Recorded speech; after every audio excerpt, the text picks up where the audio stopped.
and I'm an associate director at Indian School of Business. I take care of admissions of PGPMAX program. Let me check whether this joined. All right, whether Gaurav has not joined. So my name is Narottam Kishore, and I'm an associate director at Indian School of Business. I take care of PGPMAX admissions at Indian School of Business. I, along with my colleague, Smriti, she's also here, and both of us welcome you to this latest edition of admission events, and that is the CEO story. Now, every Saturday we conduct some kind of webinar, some kind of sessions for the PGPMAX aspirants, people who want to know more about PGPMAX program, people who want to take admissions into PGPMAX program. For them, we conduct webinar every Saturday. And this Saturday, we are conducting this session called CEO Story, where we invite PGPMAX alumni to share their experiences. Now, it's no better way to ask PGPMAX alumni who have gone through this program, who has gone through this experience, to share their experience, how it was when they were a student of PGPMAX program, how their career shaped up after they graduated from this program. And what was it, what decision and what factors they looked when they decided to pursue PGPMAX program at ISB. So that's why we thought bringing alums will help you a lot in taking a decision whether you want to apply to PGPMAX program or not. So with that context, I welcome once again, and I hope you find this session informative. We found this session useful so that it can help you take a decision of taking an admission into the PGPMAX program. Now, the format of the session will be such that I will give a brief introduction of each of our panelists. And after that, I will ask 2-3 questions to each of our panelists. And post my asking those 2-3 questions, we will open it up for the Q&A round. And the Q&A round, you can ask your questions, whatever questions you have, and I'll take those questions on your behalf and ask them the questions that you're putting in in the Q&A session. Now, to ask your question, there's a Q&A box. You can type your questions in the Q&A box when we open it up, this session for the Q&A session. You can type your questions in the Q&A box, and I'll pick those questions. If you have any questions to any particular panelist, please write their name, and I'll pick that particular panel to answer the question that you're asking. And if you don't have, you can just type your questions, and I'll open it up for any of the panel member to answer the questions that we have. So the first 30 to 35 minutes, I will be leading the session in terms of asking a couple of questions. And after that, the next 45 to 50 minutes, it will be open up for the Q&A session where you can ask your questions. And your questions can be related to their experiences. Your questions can be related to your career. Your questions can be related to any aspect of this program that you think alumni can answer them better. So feel free asking those questions, because this session is for you. We want to keep this session as interactive as possible. And that's why we encourage you to ask as many questions, and we will be here till the time all the questions are exhausted. Now, the timing of this session is 5 to 6:30 p.m. At 6:30 p.m., we will close this session. So if you have any questions for alumni, ask those questions till 6:30 p.m. because after that, our panelists will leave. But I will be there. I will be here till the time you have any further questions. So if you have any questions related to program, you have any questions related to ISB, such questions, I'll park it on after 6:30 p.m. so that I can answer those questions directly. Any questions related to program features, any questions related to ISB and all that, I can answer those questions after 6:30 p.m. But to make sure that we utilize our panelists' time in a much better way, I'll pick only those questions which our alumni is in a better position to answer those questions. So I'll be keeping that in mind. I'll pick only those questions in the Q&A session which our alumni can answer those questions effectively. Now, in this session, we are supposed to have 3 panels. As of now, Gaurav Mahindra has not joined, but whenever he joins, I will ask him to introduce himself, and that's when he will be able to contribute or participate in this session. But right now, we have Baldeep and we have Alok. They are already here, and they will be participating in this session. And the moment Gaurav joins, I will take him in, and then I'll ask a couple of questions from him. So Baldeep is PGPMAX class of 19. He recently graduated, and currently he is general manager and India country head of SingX Holdings. I will leave it later for him to explain what exactly he do in his current role. So we have Baldeep, and we also have Alok. He is one of our senior alums from class of 2012. He graduated way early from the PGMAX program, and currently he's the chairman and managing director of CIA Global Venture LP. And this company is into management consulting, particularly in the infrastructure and construction space. But again, I'll leave for Alok to share some more details about the role that he does. I noticed Gaurav joined for a second and then he left, but the moment he joins, I'll introduce him and then we can take the session forward. But in the meantime, let's continue, and we will go ahead with Baldeep and Alok, and whenever Gaurav joins, we will bring him in. So Baldeep, maybe you can start in the sense that you can talk about your journey, where you started your career and what made you decide to enroll into PGPMAX program and where you are right now. You can talk about your journey from the time you started your decision of enrolling into PGPMAX program, your journey of a student of PGPMAX program, and since your graduation till the current wherever you are. If you can talk about your experience, that will be great. So Baldeep, over to you. Thank you so much. Thanks, Narottam. Thanks for having me here, and a warm welcome to all the attendees. I see a great audience here.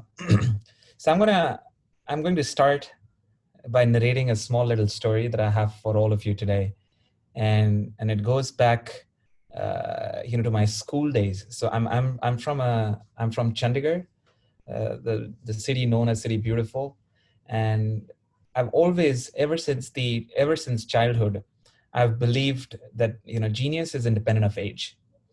And this is what I heard actually from my Sikh temple that I used to visit almost every day. And there was a priest, who was citing the story of one of the youngest gurus in the Sikh religion, and he attained that level at the age of 5.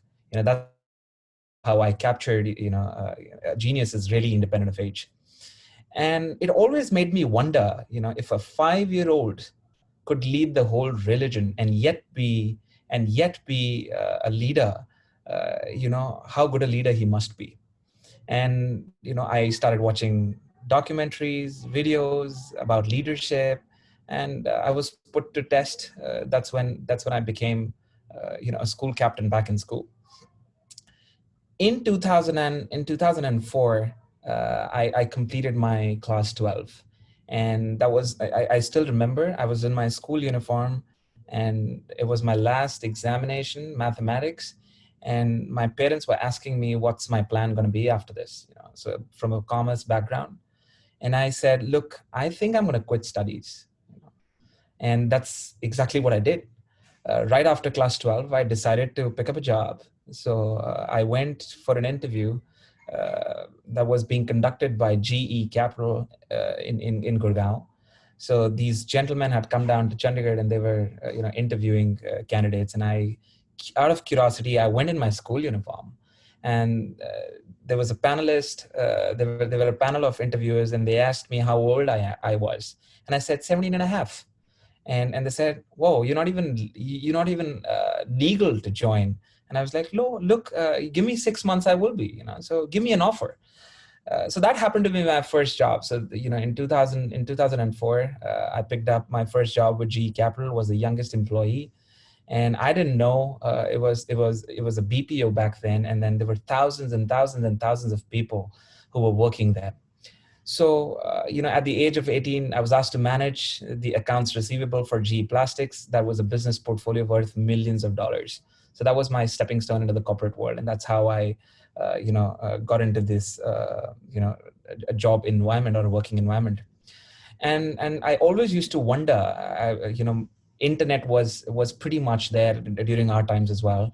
And I always used to trace our roots back to the panic of 1837 that gave birth to the Procter & Gamble. So if you guys haven't heard of it, I would highly recommend go Google it and you'll find out. I was always inspired to come up with a business model that could work even during the downturns. And it was easier said than done. And there was the biggest risk that I took in life. So I left that job. I was in Germany for about a year, and I was given a permanent position in Deutsche Post to work as a research analyst. I gave that up and I said, look, I'm going to do my business now. So after having about 4 or 5 years of experience, I started my own venture.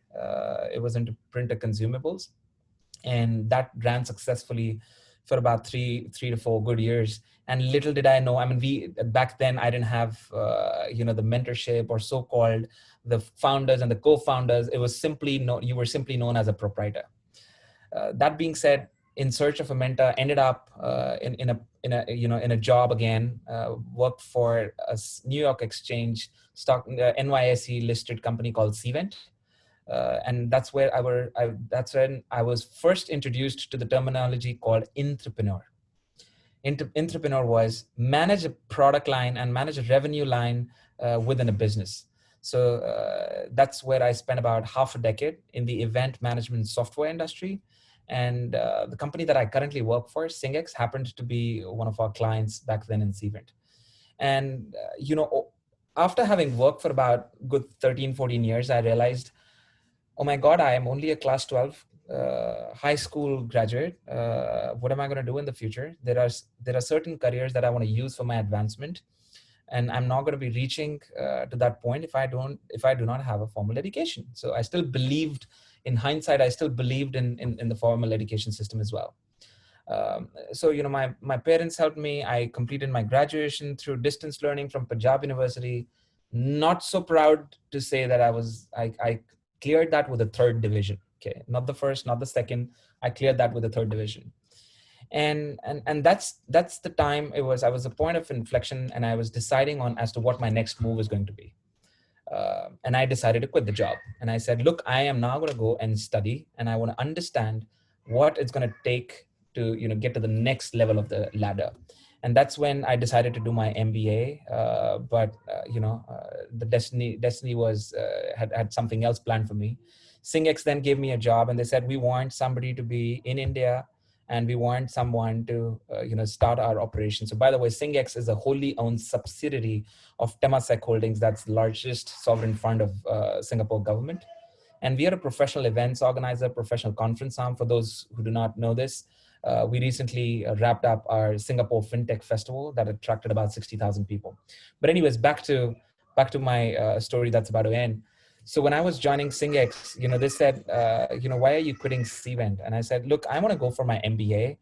And they said, we've got an offer for you. I said, sure, I would love to take that. But once I'm back after finishing my MBA, and says, oh, where are you heading off to? I said, University of Boston. So that was my plan. But Singex gave me an offer. They said, look, we would sponsor. We see that talent in you. We would sponsor your MBA. Why don't you stick around, and we're going to give you a real life MBA experience. I was like, okay, fair enough. So that's how I started working with Singex, worked with them for about 4 years.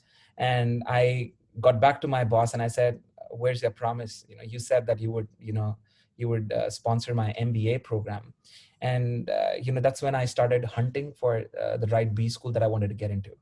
And a lot of schools came up, the Triumph MBA, the INSEAD. I gave up all of them, and I bumped into Indian School of Business. And I'll tell you the reason why. I've seen two very, very successful examples, or I would say successful people in my family. My first cousins are alma maters, Indian school they're alumni of Indian School of Business, PGP. And I was always in awe of, where they are today. So one leads, one of the leading consulting firms in Singapore. The other one is a fund manager with Kotak Mahindra, and he leads the entire business in Singapore. So of course, came with a very strong reference. That's how I got into PGPMAX program. And I would just end saying, my journey has been so grateful.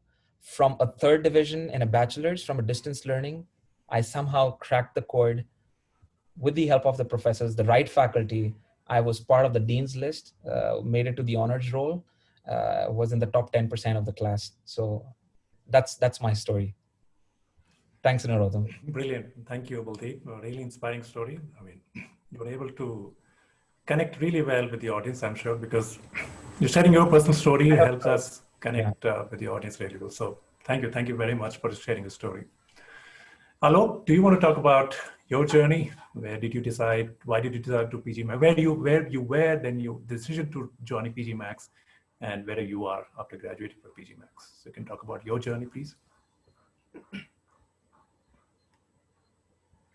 Yeah, am I audible? Yes. Yeah. So good evening, everyone, and it's a pleasure to, I would say, see the incoming people who are really interested in ISB. My journey is also interesting, but then this is the beauty of ISB, that we just heard Baldeep's story, which is very very different. Anybody would have dreamed about, and this is how it changes. So Baldeep, first thing is I must congratulate you for the way you believed in yourself, and that is, I think, the spirit of all of us at the corner office roles typically. So that's great. Yeah, my story is, I would cut it a bit short, because from a humble background, from teacher, parents, and then rural areas, they were posted in tribal districts in my early part. So what was lacking there was infrastructure. You know, some of the times in my early childhood, we saw that there were roads were cut off because of the flood. So there was nothing to be seen for next 4 months. So this is how probably the infrastructure seed came in my mind. And then when I did my earlier qualification, I decided to become an engineer, and then ultimately I did masters, and I became an engineer. I was with government, one of the state governments, working on a large hydro project. Then I thought that this is not the kick I want, because government is having still docile way of doing the work. So I must switch to private sector. So early '95, I switched to private sector, and I was very apprehensive about whether all my background and whether I would be able to fit in. But probably not only I did fit in, but I probably got very fast track within the system, and I could believe in myself. By the time I came to ISB, it was already a good 15 years in private sector. I was already CEO and director of a large Spanish multinational. But then sometimes, the another beauty of such courses is that, sometimes, you know, I know a lot of people here are aspiring to go higher up in the ladder. Here, I was already sitting on some position, but I wanted to really explore myself. So I thought, maybe why not to explore myself? And I have not studied something since long, so I must do something challenging. So I've 31st, I think the last date of the admissions, suddenly I decided to apply, and evening to late night, me and with my help of my son, now who is graduating from Columbia Business School, he helped me in terms of completing my application, and I applied. And then, I was in ISB. So thing is, ultimately my motivation was different. Like I'm sure a lot of questions here will be around what you aspire to be, where I would be going after this. In my case, I preferred a other way journey. I was already there with number of digits, but when I decided to quit my job and start my own corner office, so then the digits were vanishing, which I was finding in corporate life. But what came big is knowledge, insights, and also something of my own I'm able to create. So this is where I would say my journey from initial work area to ISB has taken me. My domain has been infrastructure, as I said. I have been part of number of Indian and multinational infrastructure companies. I have led them on various roles. 2005 onwards, I was on the management role and on the board positions. So after ISB, typically, if you ask me, what added to me is my own business. So my journey ends, maybe that journey ends there, and then this journey started. Thank you. Sure, thank you. Thank you, Alok. Thank you very much for sharing your story. I'm sure quite a few people would be able to connect really well with your story. So thank you once again. We also have Gaurav now. Gaurav has joined. Welcome, Gaurav, for joining the session. As I said in the beginning, he's a managing director at JP Morgan Chase in Hyderabad. So Gaurav, would you like to share your story of your decision of taking a PGPMAX program and where you are right now, your career before ISB and after ISB? If you can share your story, a lot of audience will be able to connect well with you. Sure. Thank you for having me here. And I think I needed to be elevated to a panel member. I was hearing the conversation in the background, so was on the other side for a moment. Felt like I was in the same place probably way back in 2013 when I was listening to a similar session, wondering whether ISB is the right place for myself. And probably in the space of seconds, I'm on the other side of the table where I'm going to probably help people make that call for themselves. Good to be here. Baldeep, Alok, nice to see you guys again. And I was remembering when this invitation went out, right? You have the A for Alok and the B for Baldeep. I probably should have had a name of C or something, and it would have been the ABC of the panel as such, right? So, my name is Gaurav Mahendra, and I'm based out of Hyderabad. I've been with JP Morgan for some time now. To give you all a background of my journey, I started as a Lego maker. I would like to say that, right? So way back when I was a kid, my dad introduced me to like a mechanic kit or a Lego maker, which really got me interested into the engineering aspect of things. It really got me interested into problem solving and how you can just take pieces and then make something out of it. And I think that's something that's kind of helped me instead all through. And that's something that I still look at today when we solve problems for the bank, probably one of the largest banks in the world. Ultimately, that's where it begins from. The small pieces that you put together and you convert them into a piece of machinery or a solution that really helps the community or the society in general. That was way back then. But what it really did engender in me was a love for solving problems, a love for breaking up puzzles. And I think that's why I got interested in engineering in general. Computers came a little later for me. I am by profession a computer engineer, graduated from the Pune Institute of Computer Technology, and then of course moved on to do my career other places. But when I was graduating from engineering, just as everyone, the question was, so what do we do next? I mean, do you get into a job? Do you explore what the next points are? I was wondering whether I should do an MS or not. Unfortunately, it kind of coincided with where we were with the bust as such. So I thought about taking up and looking at an MBA at that point in time. And the exploration about whether MBA should happen or whether I should even think about jumping into this, it actually started some years back before. So while I was doing my engineering course, AT&T was actually entering India as a mobility partner, right? So they were introducing the first mobile phones in the country, and they had this campaign where they wanted to gather information and data of all the various households and whether they'd actually like to buy a mobile phone and whether it really makes sense. So I remember we used to wake up at like 5 o'clock in the morning and go somewhere in Pune. There was this Maharashtra Herald office, and they'd have us gather there and they hand out these slips. And our job was literally to go back to our designated areas, go building to building, flat to flat, and start asking them this range of questions. And we were given a small sum of money for every question that every form that you filled as such. When I graduated from engineering, I got placed with HCL Infosystems. And it was a brand new world. It was an open world. So I took that up. We relocated to Noida, went through a set of trainings and landed up in the middle of monsoon. It was around the 6th of June or July, if I remember right. Pouring, VT station. Get out there and we get greeted by a couple of MBA graduates from the IIMs who were responsible for us. So they take us across to the Tuffy across the street, give us a cup of tea, and then they sit us down and explain that our job is to start selling laptops and computers on Mumbai.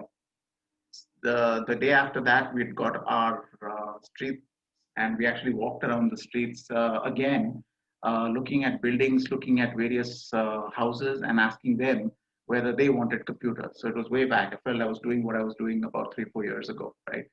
But I think at that stage, what it kind of embedded into me is you got to know what your customer wants. You got to understand where your product is and whether there is any kind of demand for that in general. It's something that kind of helps me today in my career path as well. However, after around 1.5 years, I soon realized that selling computers was not exactly my cup of tea. You had to go chase a customer, convince them to go buy something for yourself. And when they actually bought something, you had to go chase them for your balance receivables and make them pay bills for yourself. And that really wasn't my cup of tea. So on a Wednesday in the year of 98, December, I remember, I walked up to my supervisor and said, this isn't for me, I'm done. And I left. And I literally walked out of that job without a job. Returned to Pune to the very shocked expressions of my parents. What do you mean you've quit? You've just left and come. What are you going to be doing now? That was a standard reaction. And it was, you're young, you don't really care about consequences at that point in time. You're like, we'll see. And it took another 1.5 months. I got back in touch with a lot of my friends from college. One of them introduced me to someone who was starting up a company. I joined a firm called Extentia. I was employee number 4. And for the next 3 months, my job was to literally put furniture together, which we were getting in. Climb under that, put networking. Well, you've been with HCL, you must be knowing something about networking. You've done your computers. Go do the Cat5 cabling. So that's what I did for that. Over the next 1.5 years, we actually built software, got out from under the table, got up on it, started hitting the keyboard. We built products which actually got sold. We still have some of them selling, which I'm proud to say. And then Cognizant happened. And I was then with Cognizant for about 8 years. Now, Cognizant was probably my first full corporate experience. I was with them for about 8.5. I got the opportunity, the privilege of working across the world. I got a chance to travel to the US, spent time in multiple cities, worked out of London, worked out of Amsterdam, worked with phenomenal clients like MetLife, ABN AMRO, the National Payment Corporation of the United States, and also with JP Morgan. While I was with JP Morgan, I worked as an architect, as a technician really, and I think established some good relationships.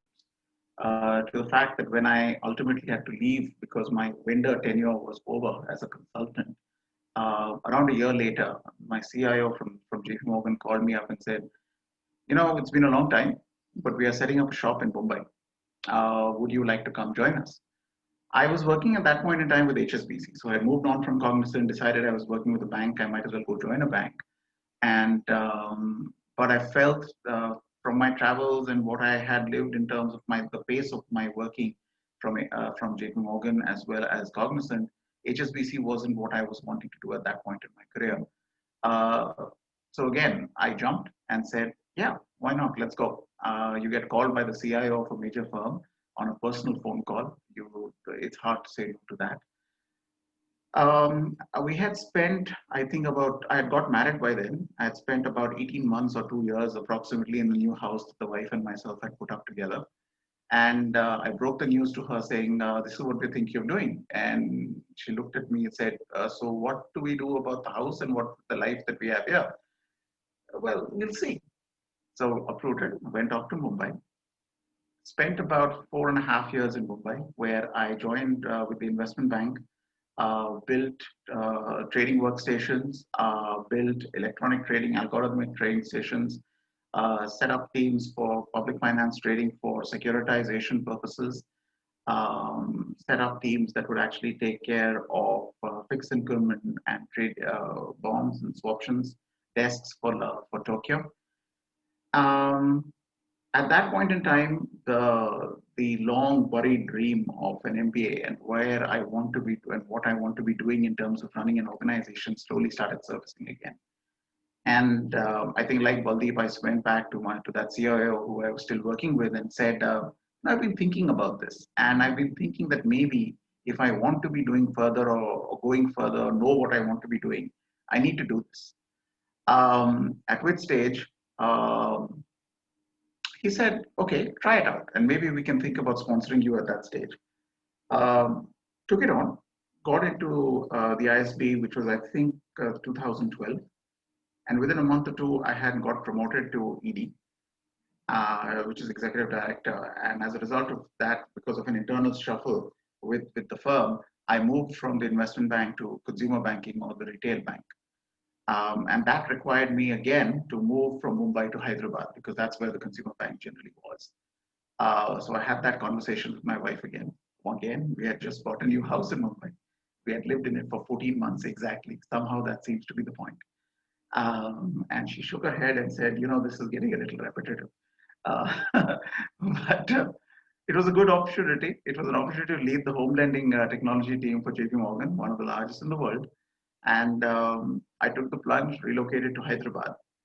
And it's been a good trip so far.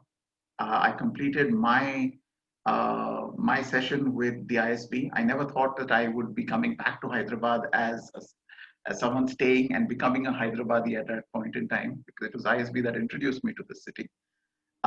It's been 5 years in the city now. And I hit MD last year. So those are some of the gains that I've had, I think, over the time as I've made my decisions and gone forward. But what has helped me, and I think carried me forward, is that innate ability to look at the small pieces and build the big puzzle together, and to take that jump, to take that risk, right? And I think a very patient wife who gets ready to jump every 14 months. So that's my journey. Excellent. Brilliant. I mean, the kind of story that you said, it was gripping and it made me listen every word of it. So Indeed. brilliant the way you conveyed that. All right, so I'll ask one last question and then I'll open it up for Q&A, and then people can ask their questions and then I'll take the question that we have. So my only question that I'll ask each one of you to answer is that, and this is the question that we receive common across, every aspirant, they ask us this question, is on the return on investment. I mean, they say that PGPMAX is an expensive program. What do you say about the return on investment somebody has once they graduate from this program? So, Baldeep, maybe you want to start and you can talk about that return on investment. How should people think, once if they decide to enroll into this program, and if they have to think about return on investment, what should be their thinking? Baldeep, you want to talk about that? Sure. Thanks. It's a great question. Okay, at first I would say I did not make an investment, my company did. So my investment was pretty much restricted to the time that I had invested. But I will tell you something. I think having completed my executive MBA from ISB, my company has in fact reaped the fruits of it. Every single penny has actually come back.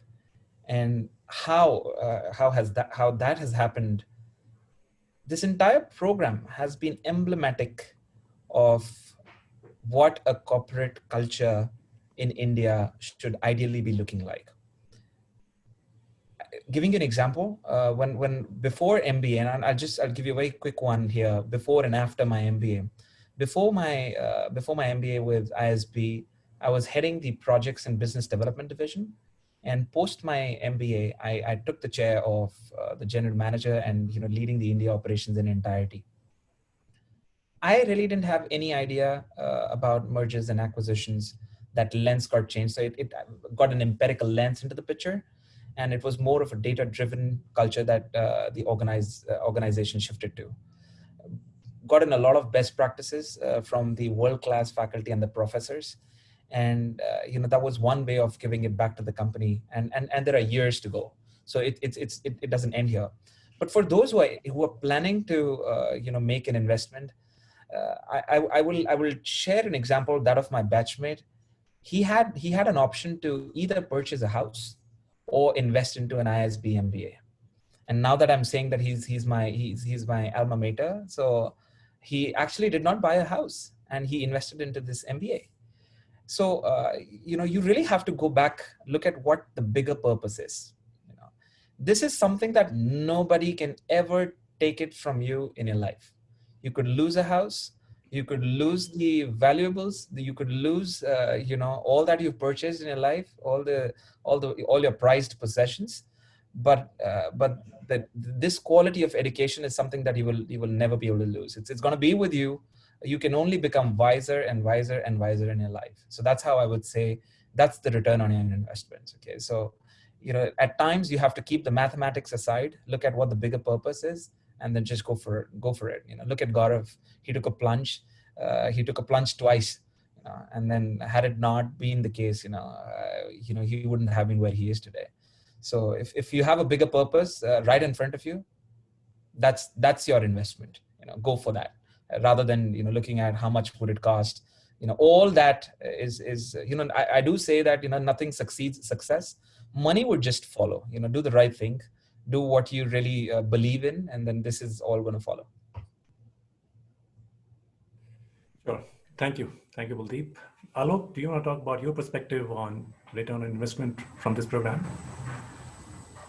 Yeah, I think as the name suggests, it's basically executive MBA.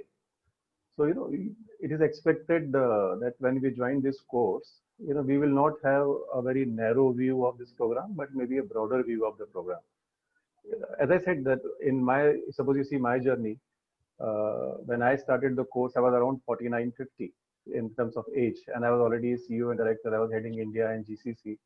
So probably doing the course or not doing the course, if I put very honestly, would not have mattered much in the, that very narrow perspective. But I thought somewhere that, I have been leading the companies and, I have not had any formal management course. Let me see what is there, and let me do it for something, one of the renowned institute. And that's where I came to ISB. And then probably if you go by ROI, then my ROI, in fact, in 2014 has become zero because I left my position of CEO and that board position and started my own. So, that struggle has restarted. But thing is, that is why I feel that I have reinvented.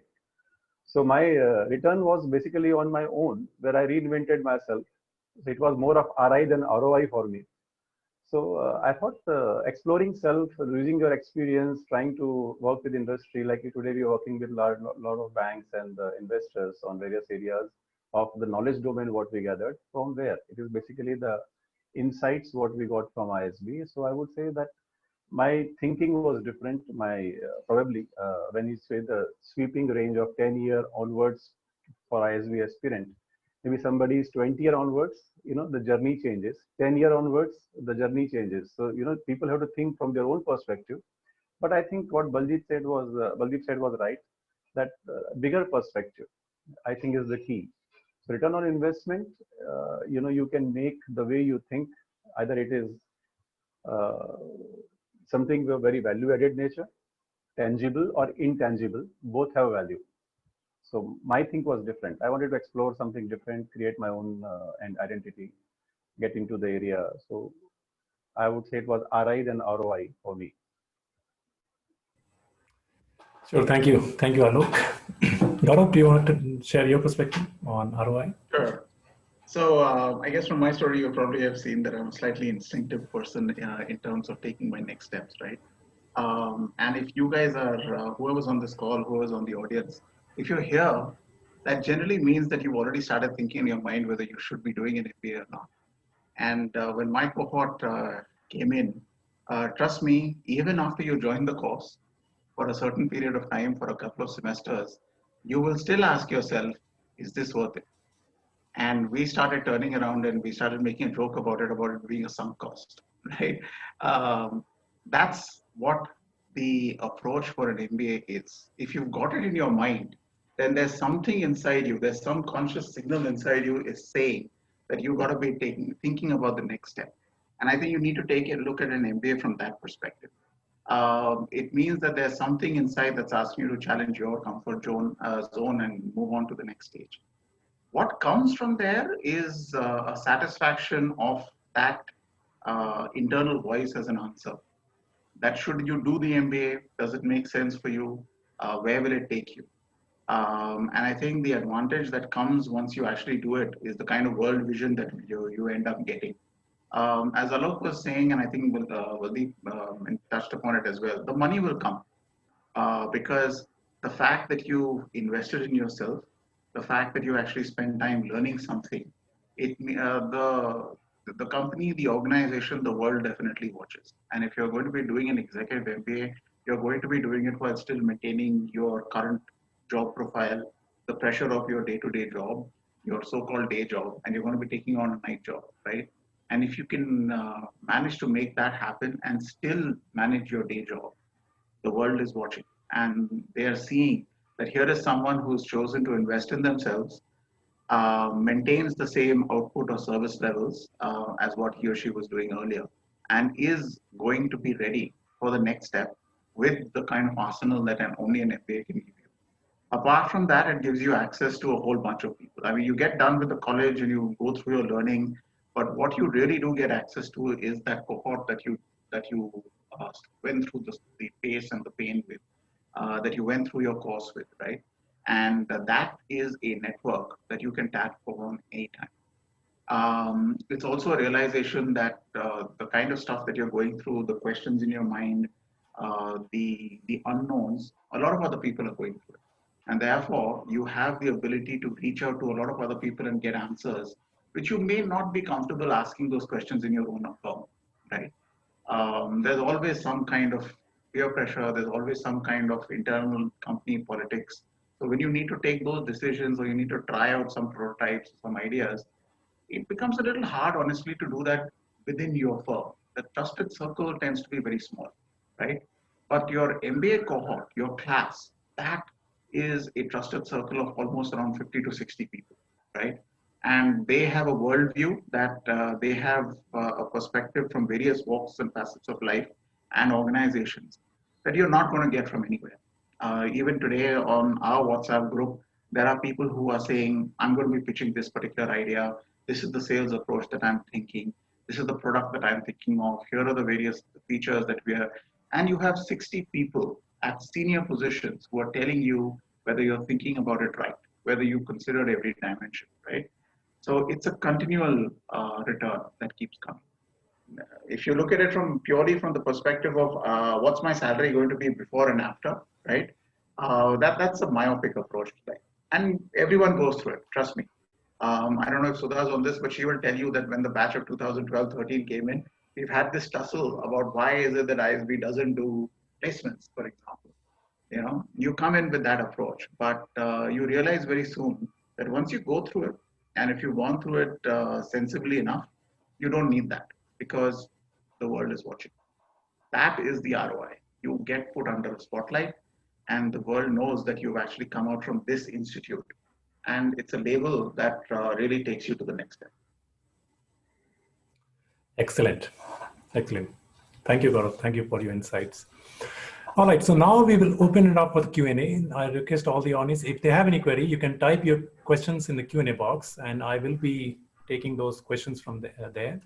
And I'll be asking those questions to any of the panelists that you are directly those questions. If you don't have any panelist in your mind, you just type your questions and I'll ask any one of them to answer that question. So please start typing your question in the Q&A box and I'll take it up from there. But in the meanwhile, we have two questions so far in the Q&A box. First is coming from Dave, and he's asking Baldeep.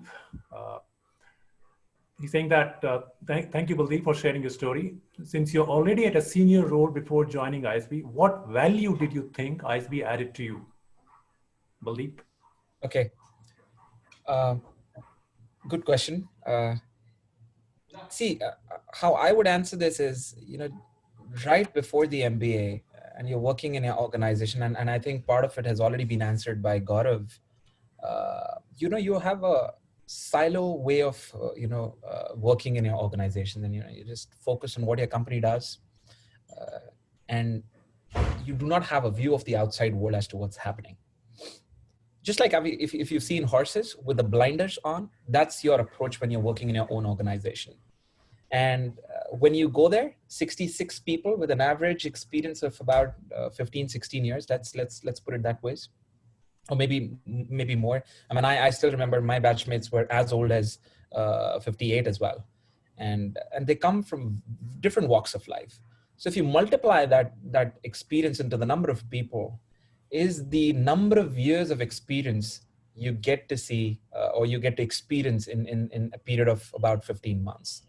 It definitely helps you. And how it is going to help you, you really have to experience it yourself. You're going to be, that innate curiosity in you that brought you here today should be nurtured, and you will see the changes that are brought in. I mean, there are some things that are not just, there are some things that are intangible. You just can't explain as to how, certain things would shape up. But all I will tell you is you're a different person altogether. And I would like to highlight, there was also, I was reading, there was this comment in this section which said, it is not a full-time course. So at times you miss out the beauty of a full-time course. I would say if you're in that, if you're under that impression, you're highly, highly mistaken. Let's put it this way. The PGP program amounts to the same number of hours and you get 1 year full-time to study. Here, you've got a full-time senior position to keep, and the same amount of, hours gets squeezed in 7 days every every 6 weeks. So it becomes even more intense. It is indeed a full, I would say it's a double full-time course. It's not even a single full-time course. Okay, so you're doing multiple MBAs at the same time. So, one thing that I would say is ROIs, what value does it add, is directly proportional to the time that you invest into your own self. So, there's the faculty is there. So you can, and there's faculty all across, different B schools. But, how much time are you ready to invest? How much effort are you ready to put into this, your own career is going to get you the answers to all these questions. Great. Thank you, Baldeep. Now, I see a lot of questions, and I'll try to pick only those questions that our alums can answer. I mean, there are some questions which is program related, but there are some questions which is ISB related. I'll part that question, and I will answer that question after 6:30 p.m. once we have one panelist leave.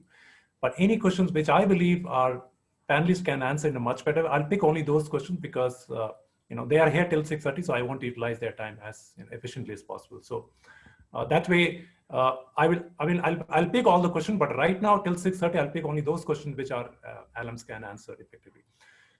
So Alok, this is for you. Maybe you can answer this question. And this person is asking, he's not put his name. He's saying that it's someone who's 24 years of experience and who has another 12 years of future career ahead of him. Does he or she go ahead and participate in this program? What do you have to suggest, Alok?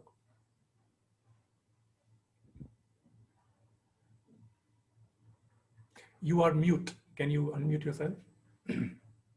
Sorry.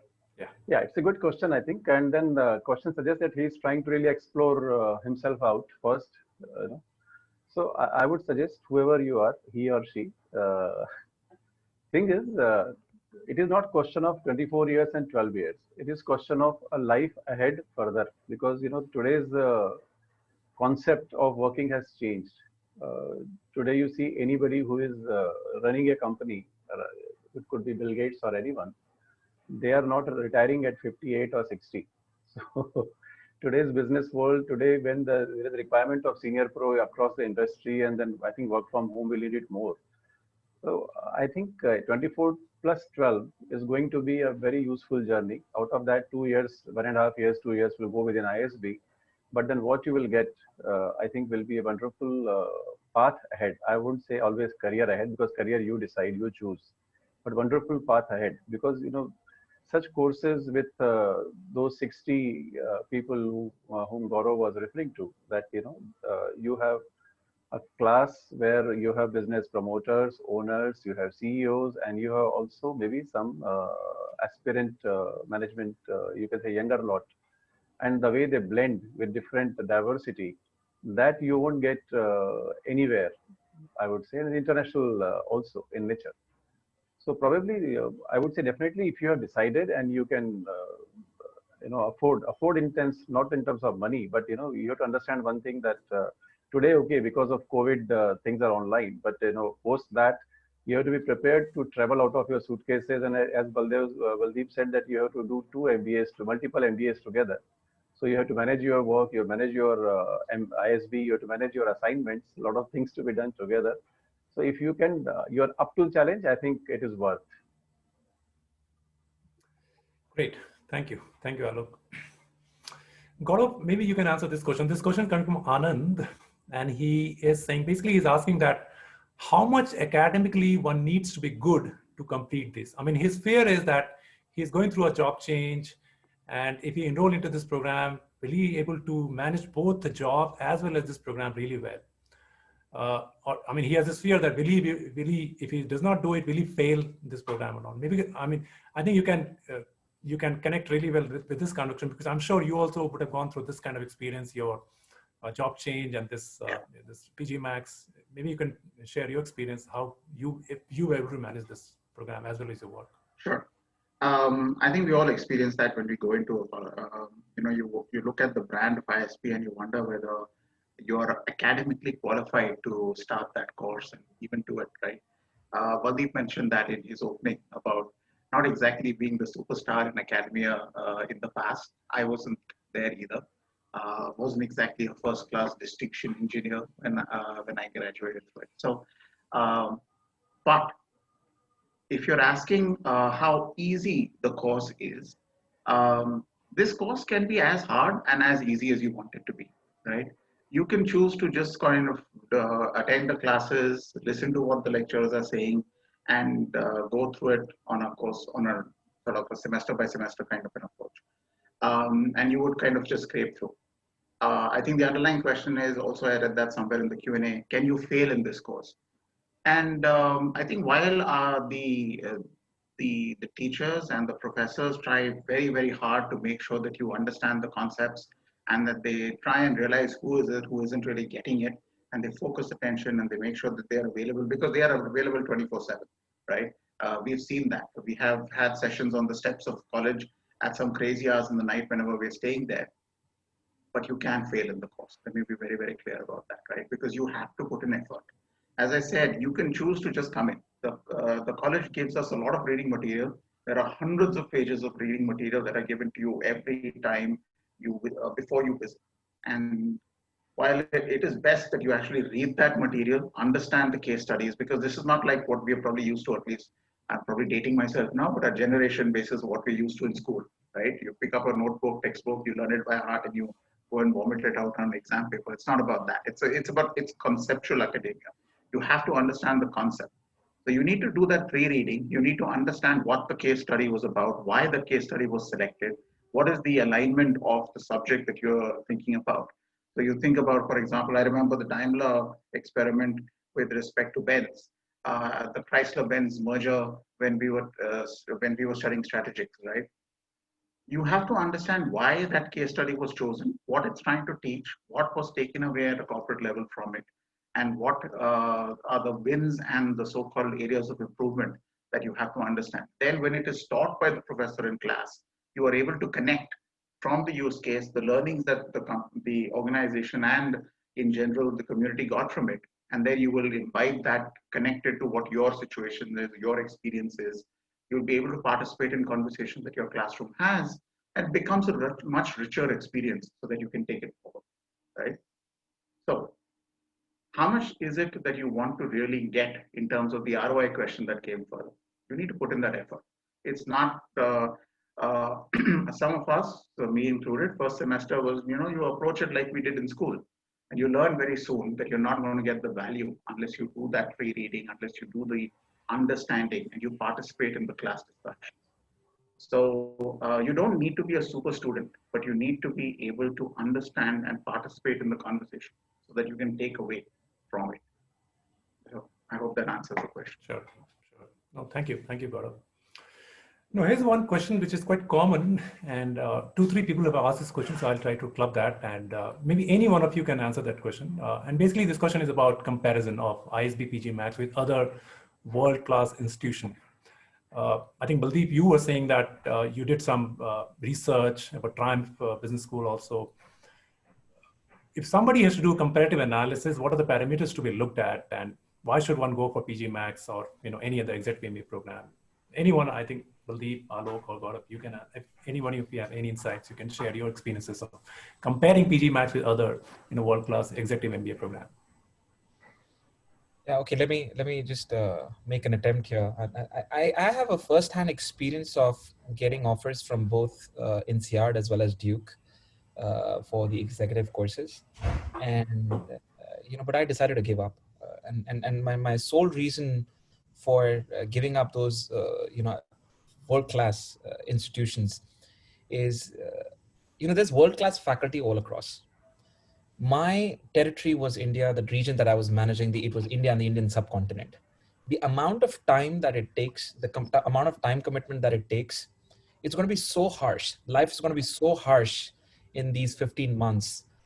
You have to be very, very careful of what institute are you picking up. Consider traveling. I'm talking about more from the logistics side first, and then I'll come back to the, to other reasons as well.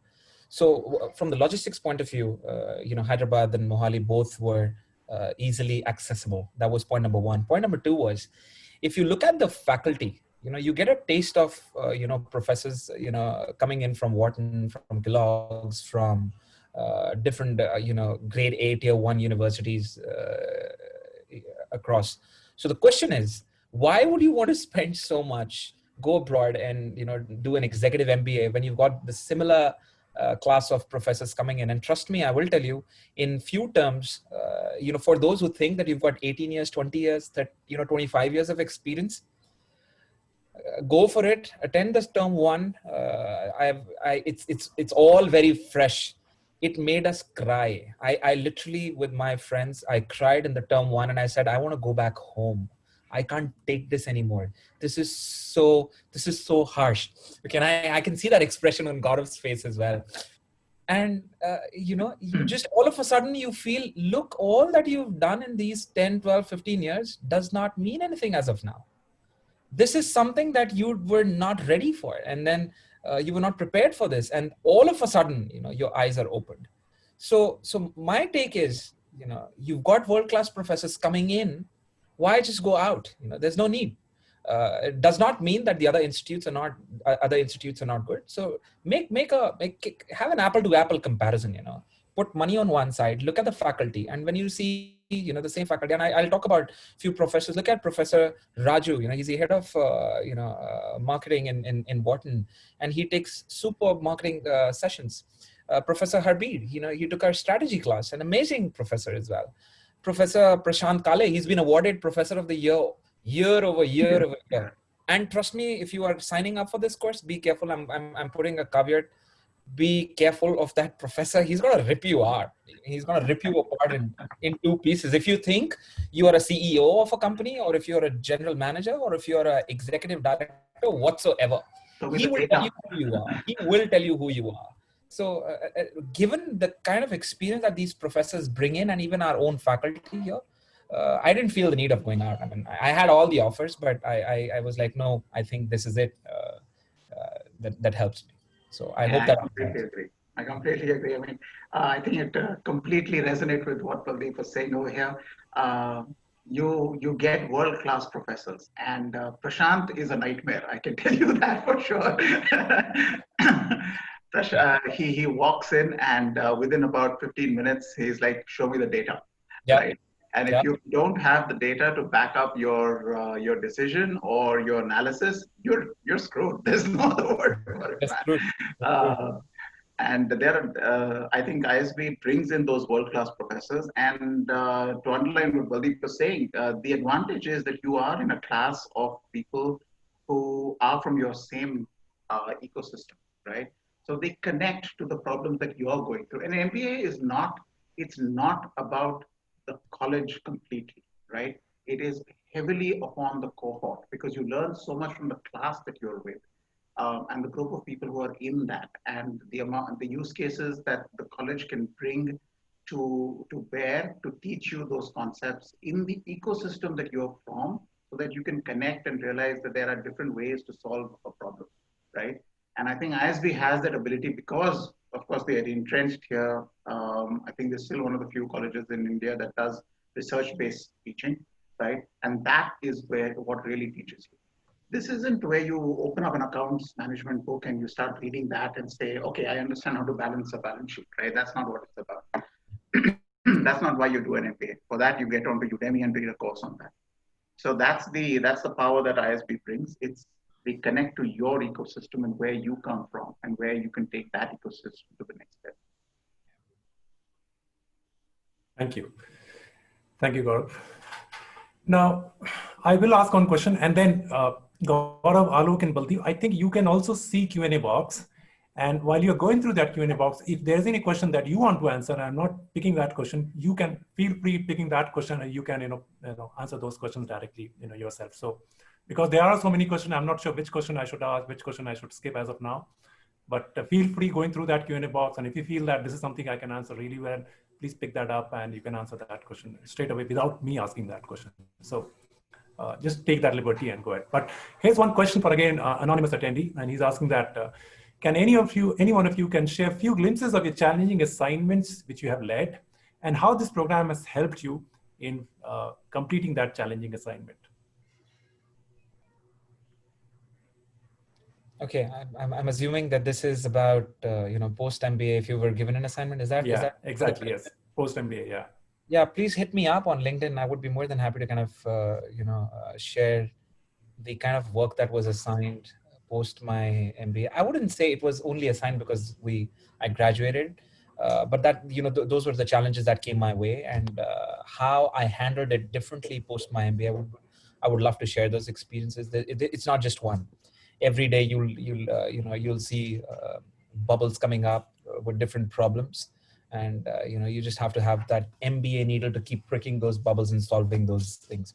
So I wouldn't say it's just one assignment. There are many things that comes your way, and you become, like I said in the beginning, you become wiser and wiser.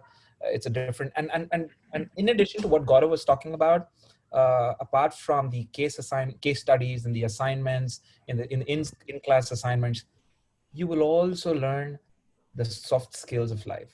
There was an interesting question also leading, to the gentleman asking that he's 58 years old. With all due respect, sir, in our batch, there were people who were 58. There was in our batch, there's a lady who has a son and a daughter-in-law.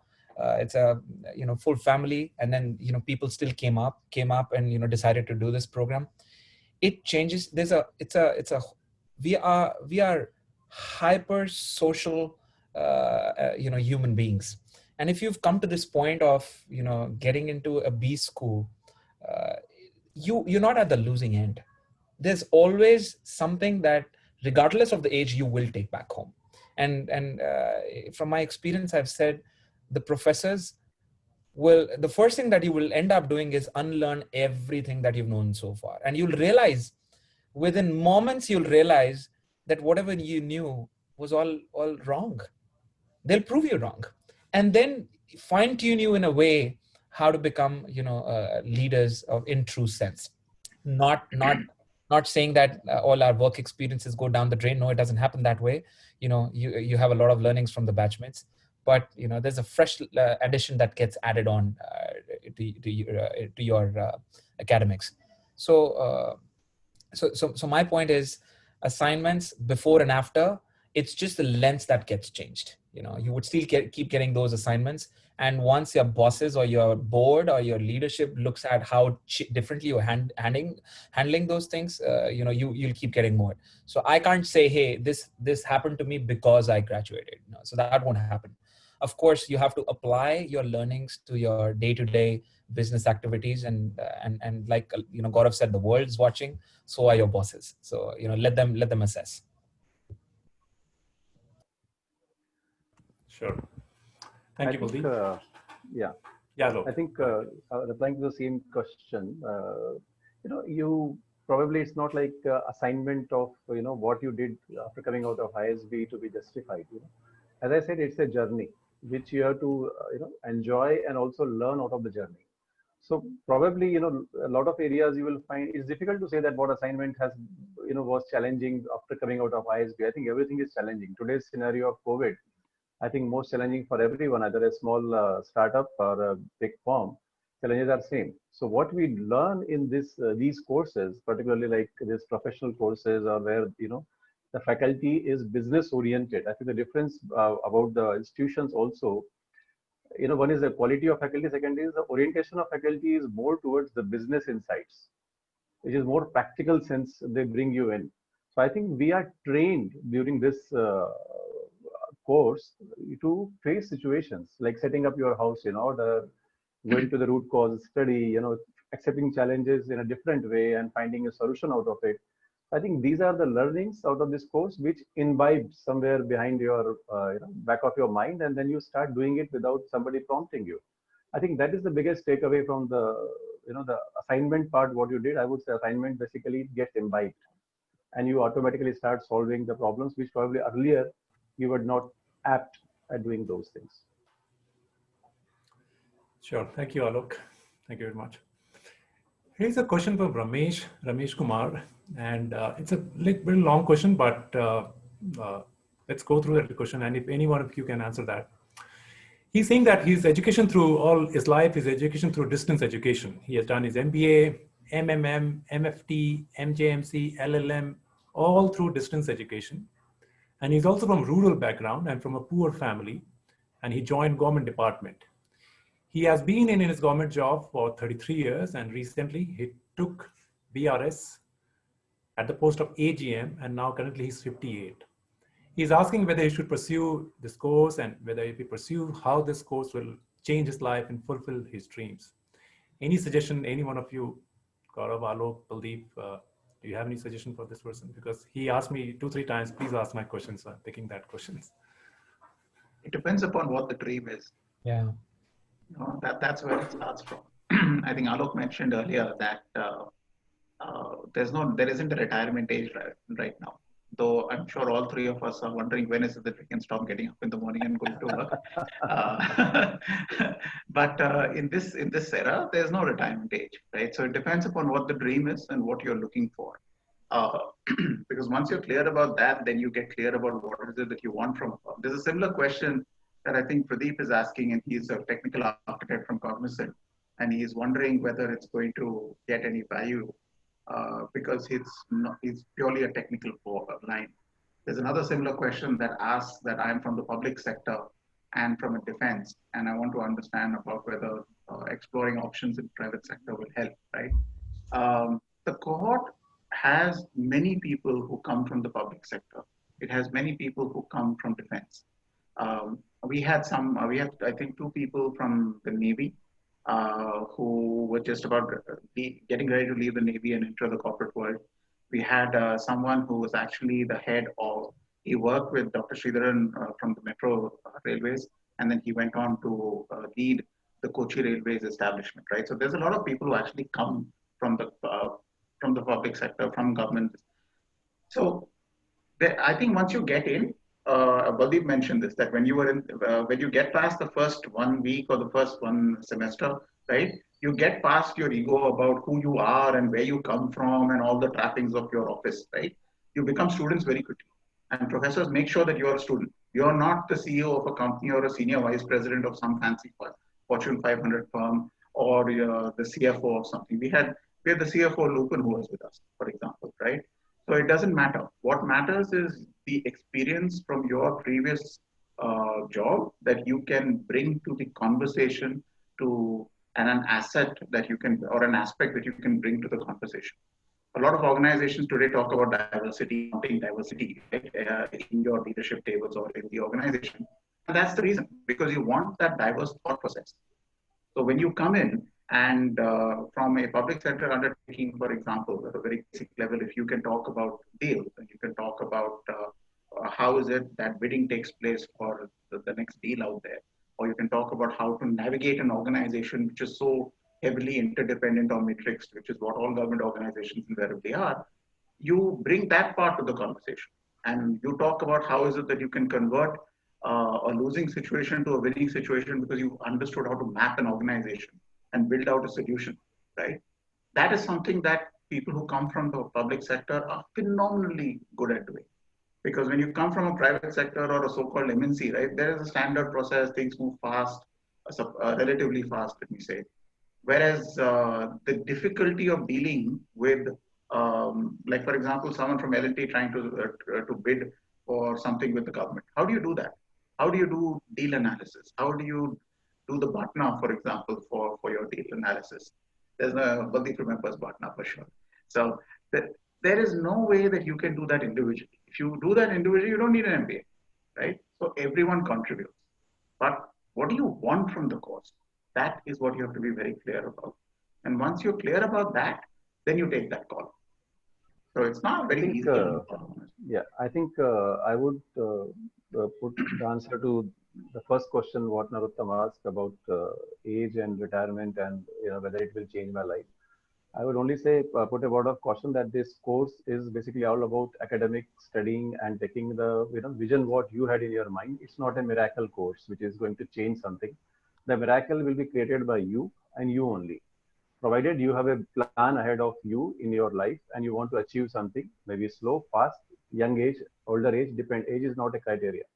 But I think if somebody is having thinking about a miracle out of the course, I would say big no. Miracle will only happen through you.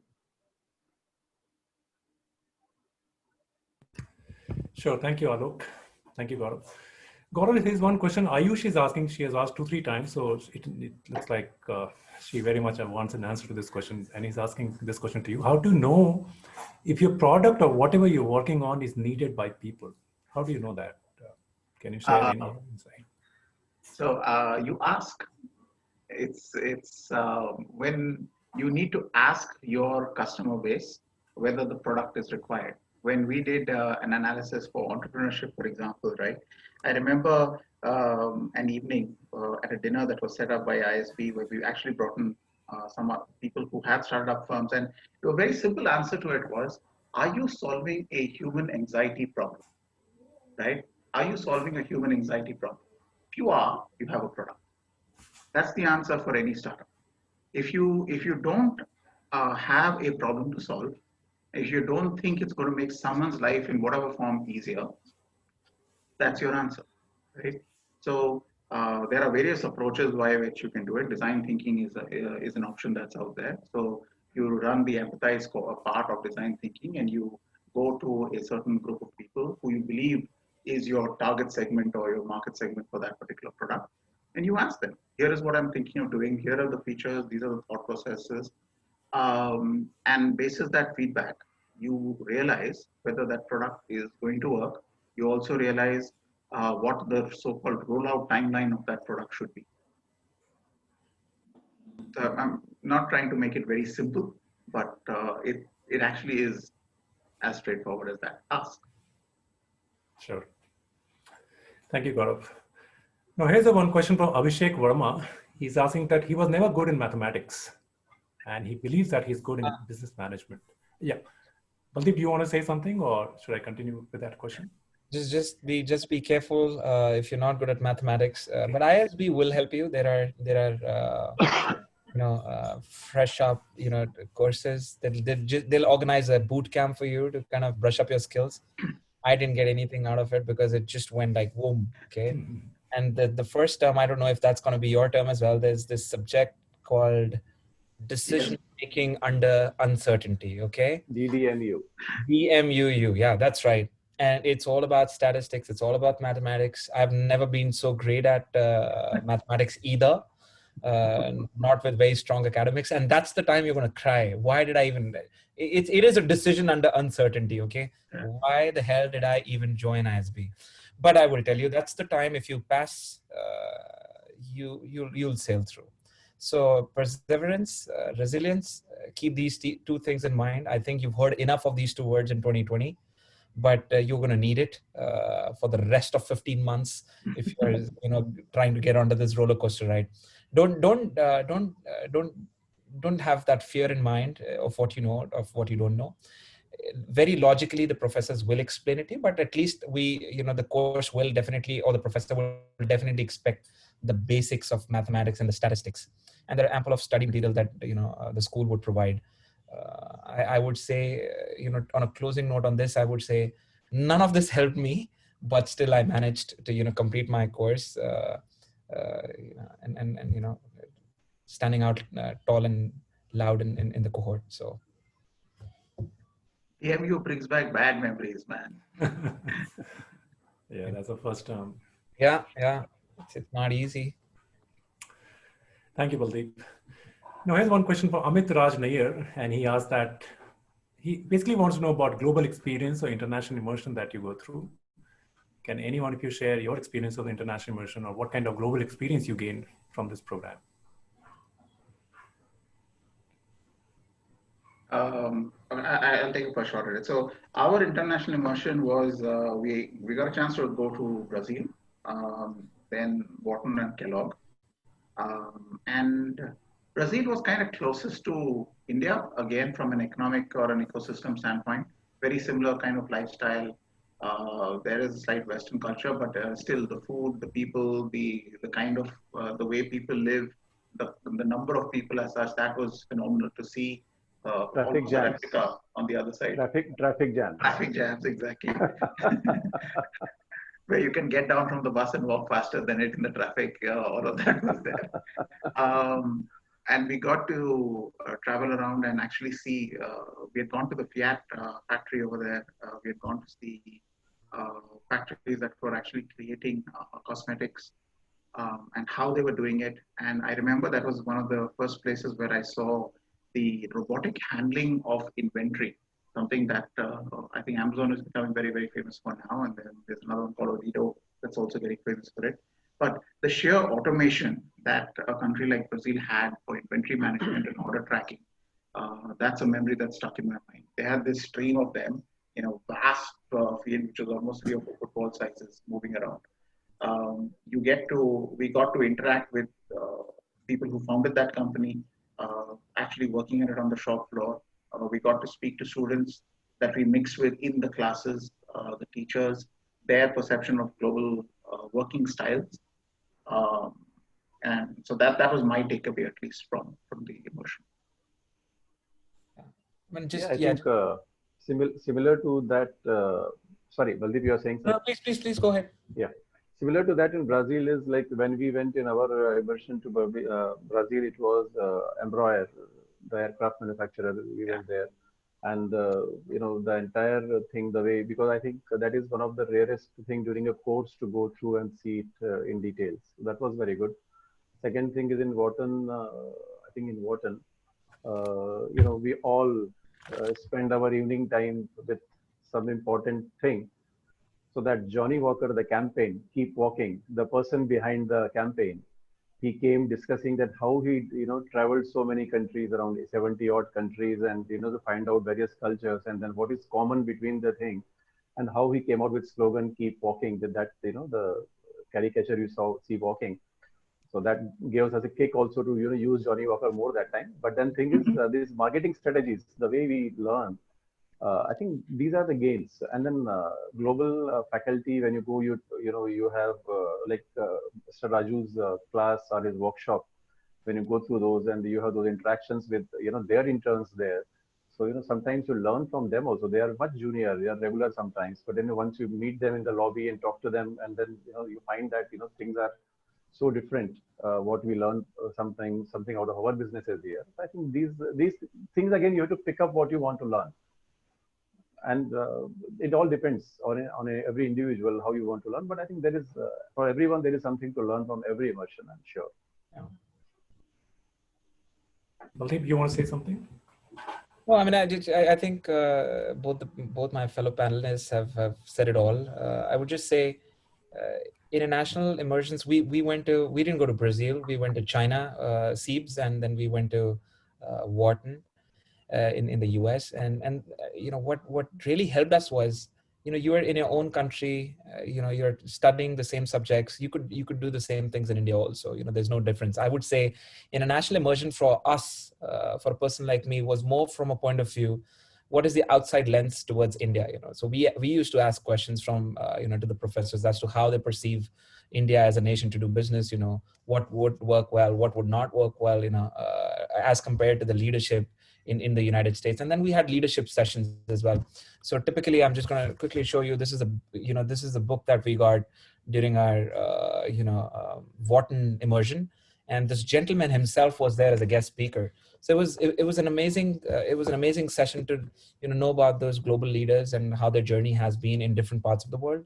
You never know, where in this whole world are you going to be. We are all global citizens today. So where do you end up, spending the rest of your life? So if you're looking for that kind of learnings, and last but not the least, India, you have all those case studies. It was so good to kind of go to Wharton and understand about the Amazon acquisition of Whole Foods, and how that beast took over and then changed the entire game for Whole Foods.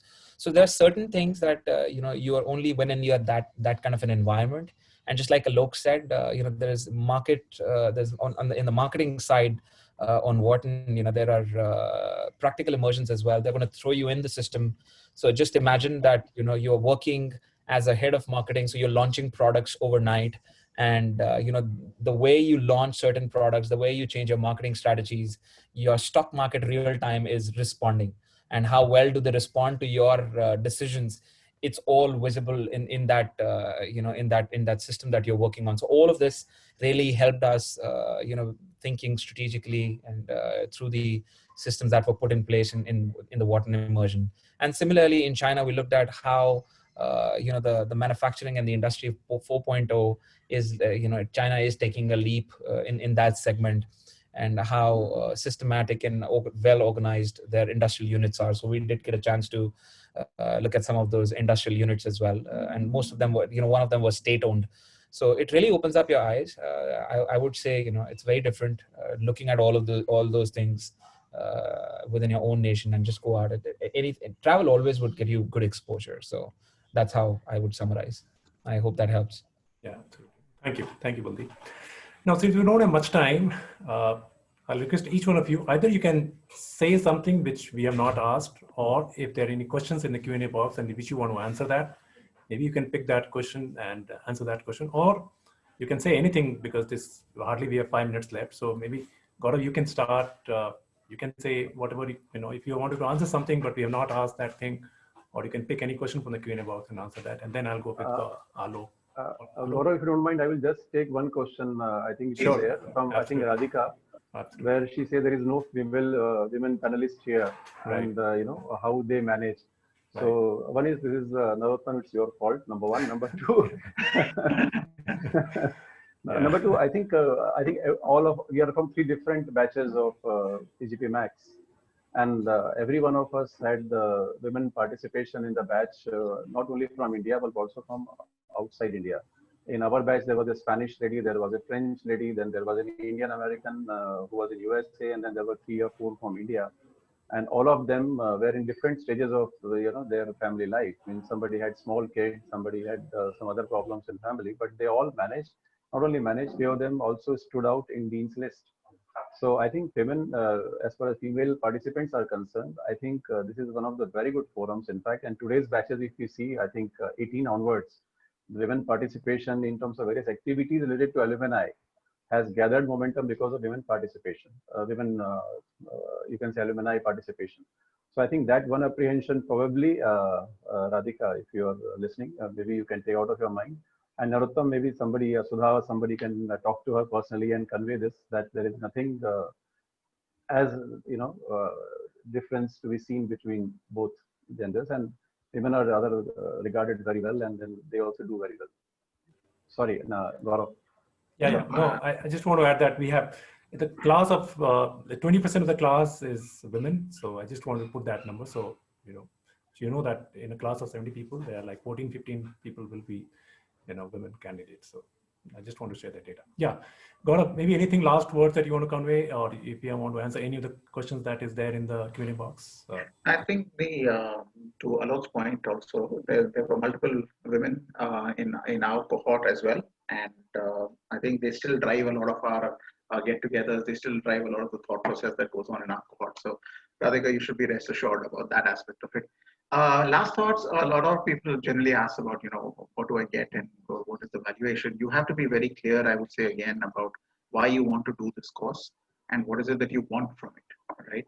Personally, just going back to that question on being a technical person, if you're a purely technical person and that's the only thing that you sort of drives you and takes you forward, it may not completely help you, right? Because this is a course that talks to you about organizational dynamics. This is a course that asks you to understand the commercial aspect of running a business, right? It talks to you about all of that in order to deliver something that your company or your organization wants to take to the market ultimately. So you have to think along those lines. Otherwise, if you're not open to focus upon the people aspect of running the business and all the dynamics that are associated with it, you will struggle to get value from the course. So I just want everyone to be aware of that aspect of it. You have to be open to the organizational side of things. And organizational side is not just people management or being a people leader, right? It's about the commercial, the financials, the dependencies, the competitor analysis, the market segmentation, all of that is part of it. Sure. Thank you, Gaurav. Baldeep, any last word from your side before we wrap up? My 2 words of wisdom is it's not just about yourself, not just about you getting into an executive MBA. Please have an open conversation with your family. It involves your family as well. If you're lucky, as Gaurav, wife being so accommodating, you've got a good chance. Look, everybody is going to be impacted, and if your family is supporting, it is time consuming. So if you're ready to kind of devote that kind of a time, put that kind of it will take everything from you for these 15 months. Let me tell you, no family functions, no birthdays, no parties on the dates of your classes. If you do that, you're out of the program. So that's how strict ISB is. So please double think on all of these aspects. It is a family investment. Family's time also goes into it. I left my 6 months old daughter, and I didn't spend time with my kids. Then I had the business to take care of. I was telling Narottam the other day, out of the 365 days, 190 days is when I was flying, literally living out of the suitcases. So if you can manage, cope up with all of that, is when you should think about this. Do not just confuse this program with just another MBA from any other institute. It is going to suck the blood out of you. So please be, I'm not scaring you, but it will take all that from you. So if you're up for it, go for it. You are definitely going to make your family proud on the day of your graduation, when you're walking down the stairs and you have your graduation suit on, and just tussling the hats and everything. You will have an amazing feeling. That's the return on your investment, and then the entire world is watching. So like Gaurav said, so that's it from my side. So thank you, Baldeep. Alok, any last word from your side, and then we'll wrap it up. Yeah, I think without any bias or comment, but then some of the participants, some of the questions, probably they are just on the threshold of qualifying criteria.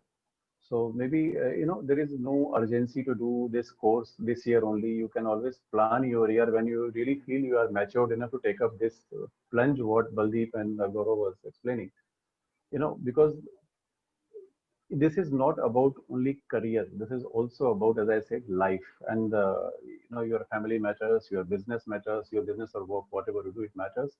And over and above, you have to also have that commitment to be at this level of traveling out of your suitcases, literally, because every 5th or 6th week you are there physically. If it is working, you are there in ISB for almost 8 days. So this is a commitment first you should make to yourself, and also see your long-term diary, which we are not very used to doing typically in our work scenario. And if you feel that you are, say, not really prepared, maybe don't take a plunge this year. Maybe wait for 1 or 2 years more when you feel that you're ready, because I think that will help.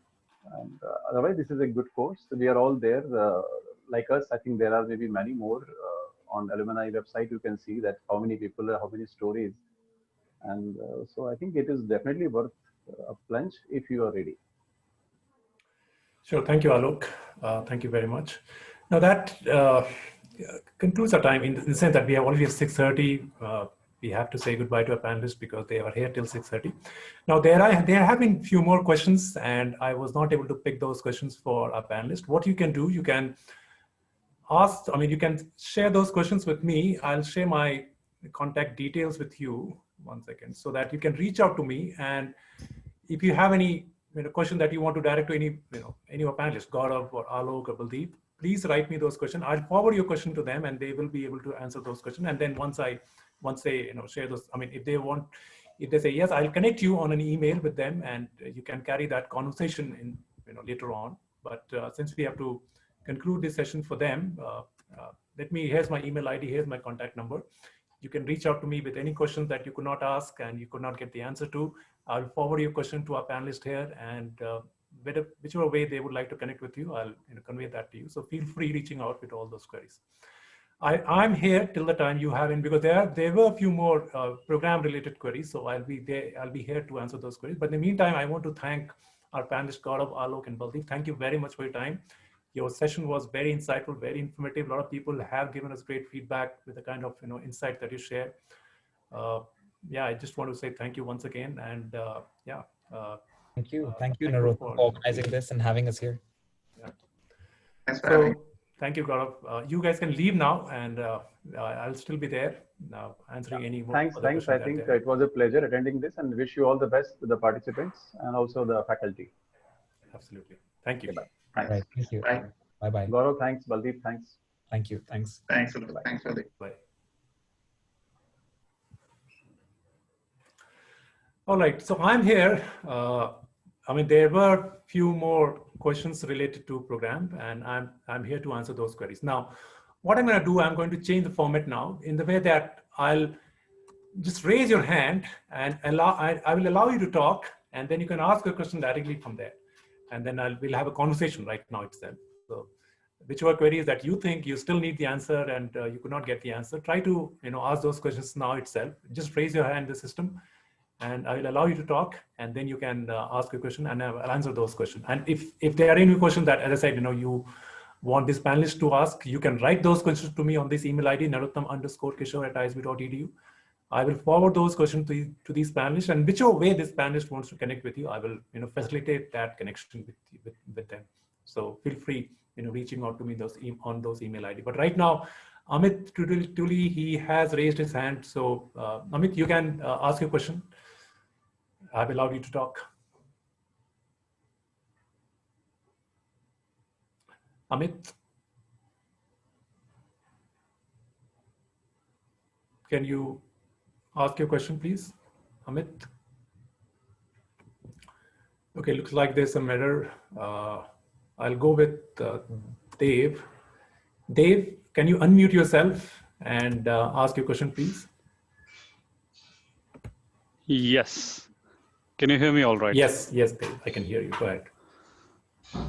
All right. So fundamentally, my question is as follows. I think as kind of Gaurav had pointed out earlier, I do have the sort of voice in the head calling already, in spite of the fact that I'm an MBA from IMT Ghaziabad, batch 07. Now, now I think the way I look at this is I started at relatively junior levels in Accenture, and while I've become a mid-level executive now, I think the grind has sort of dulled the what I'd like to call as a leader mindset, sort of gone a little low energy and all that.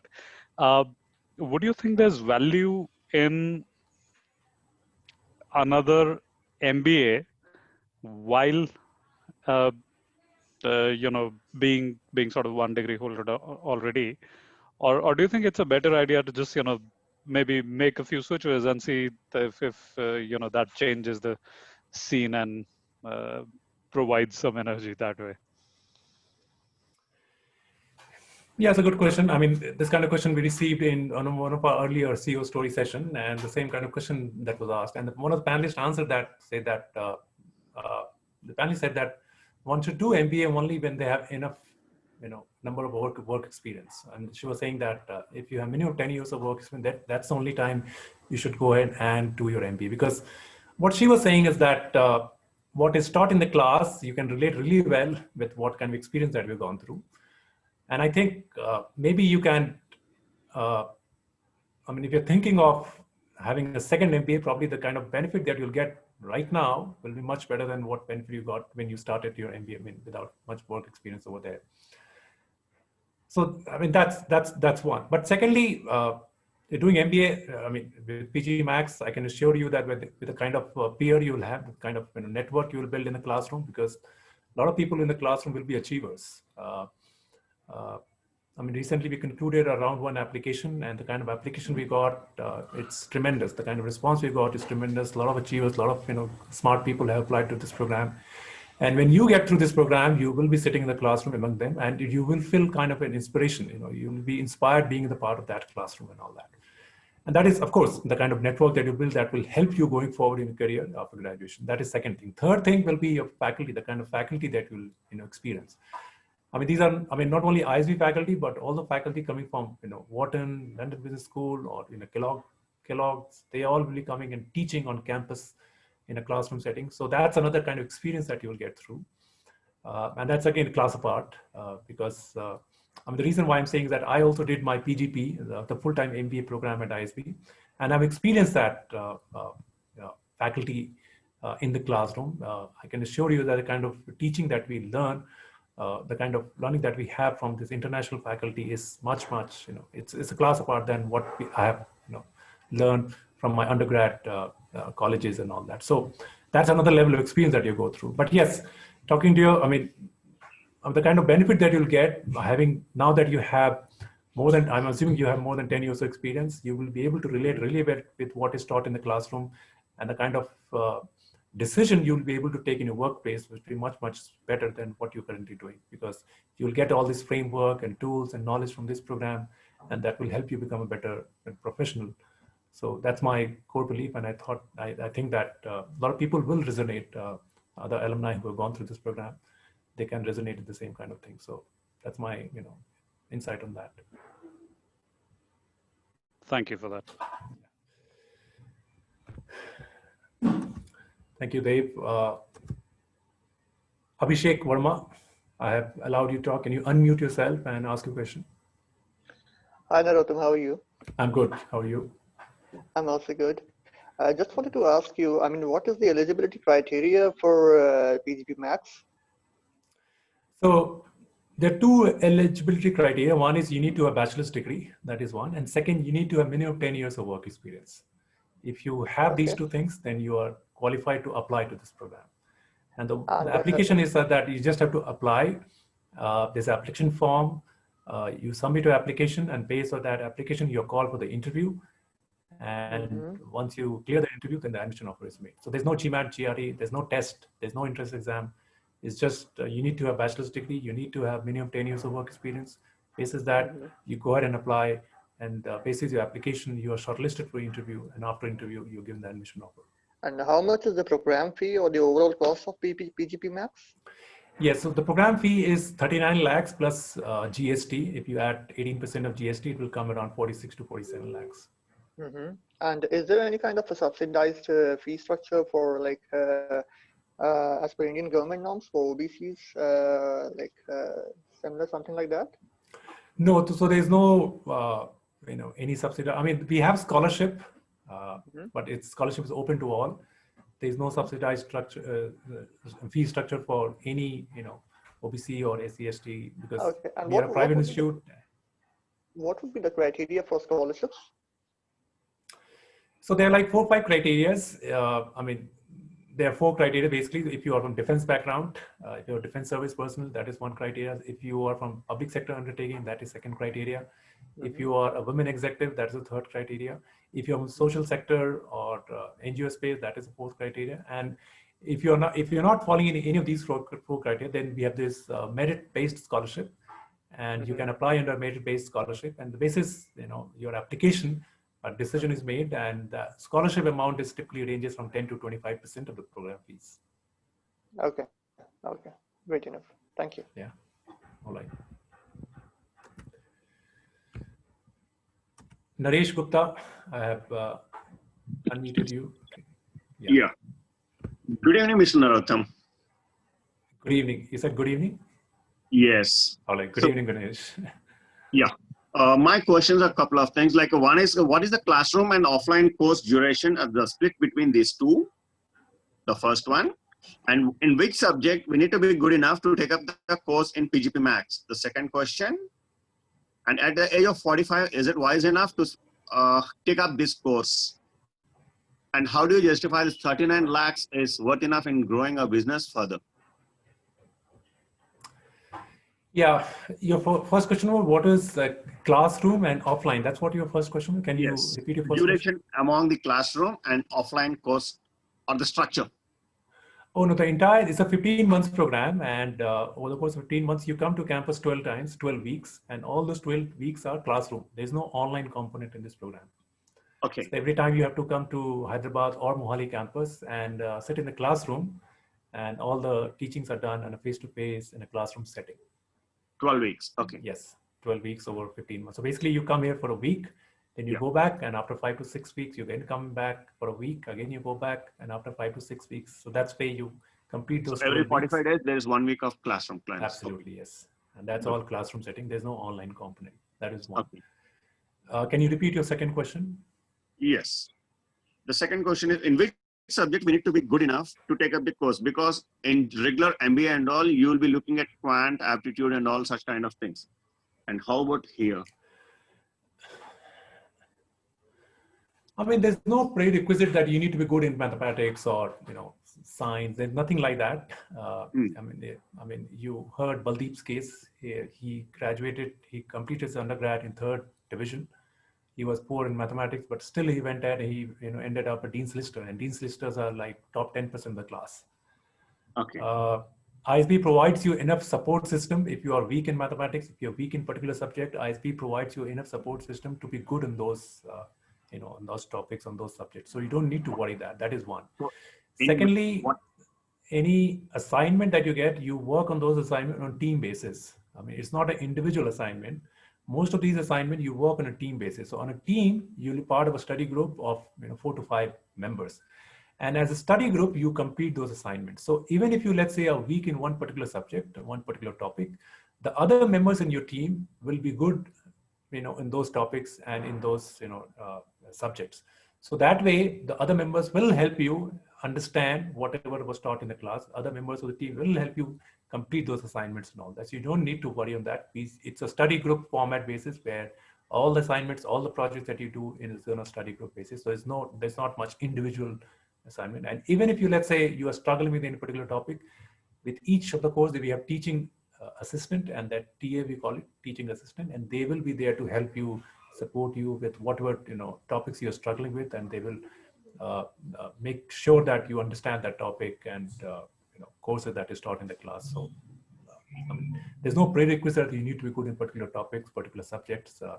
I mean, everybody comes through different background, and with enough amount of hard work, they are able to complete this program. Good. So 2 more questions. Like, in which sector it helps us? Because each institute like IMA, IMB are just specialists in particular thing, management, finance, and like that. So ISB is particularly in which segment it is specialized. Like, or this course helps us in improving our marketing or strategic planning or expansion of business, or how it helps me in growing my business. So and this, does it?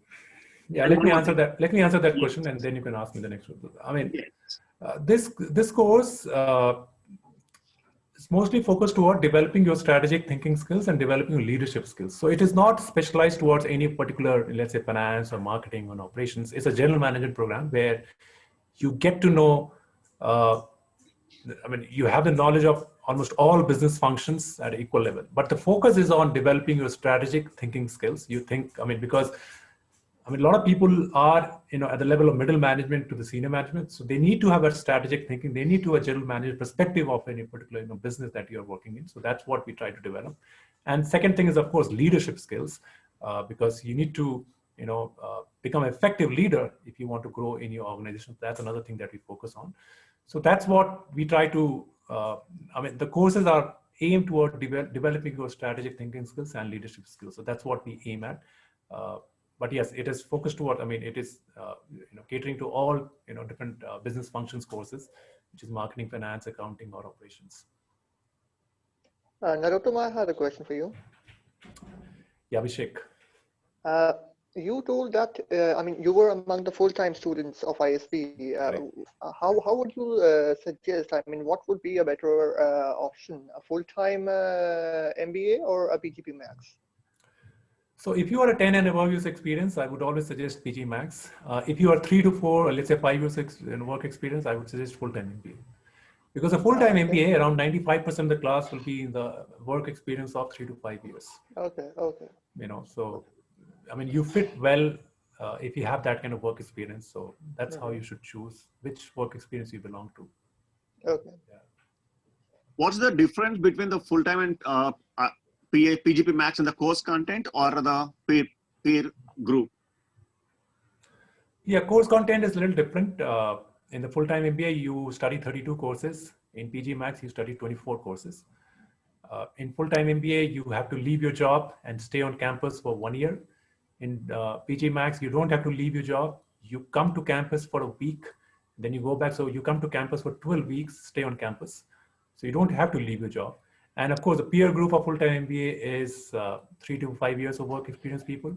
Peer group of PGMAX is 16 to 17 years work experience category people. So that's all the key differences. Of course, faculty in full-time MBA, it's mixed. You will have experienced faculty. You have relatively junior faculty also in full-time MBA.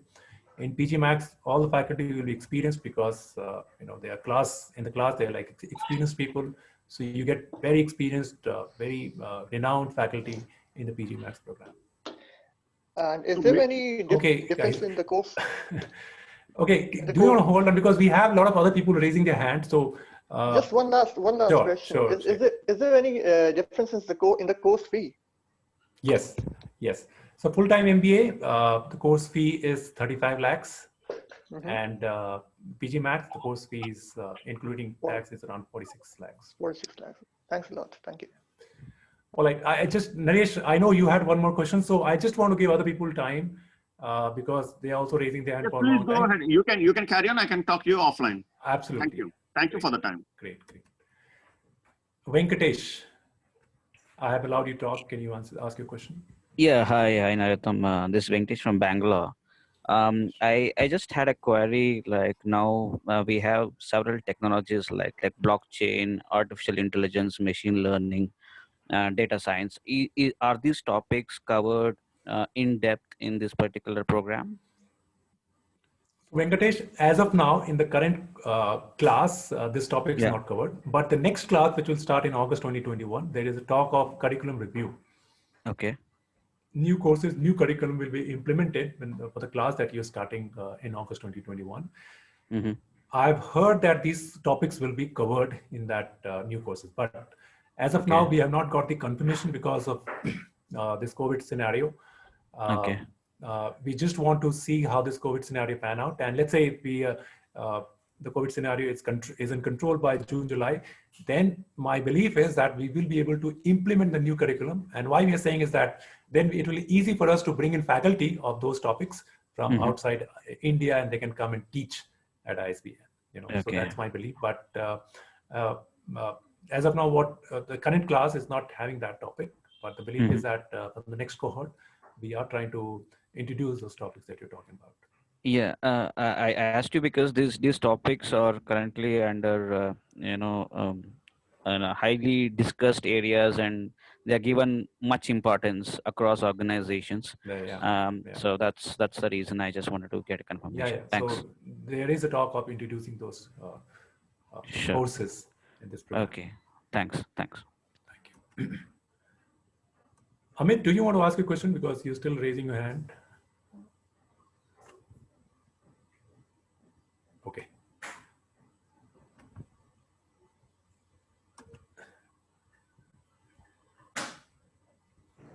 One second. Tamunash Mazumdar. I pronounced your name correctly. Yeah, that's right. Great. Yeah, please ask your question. Yeah, so I just want to check. So there are various Ivy League colleges which conduct these executive postgraduate programs. And one of their primary criteria of selection is taking the GMAT, right?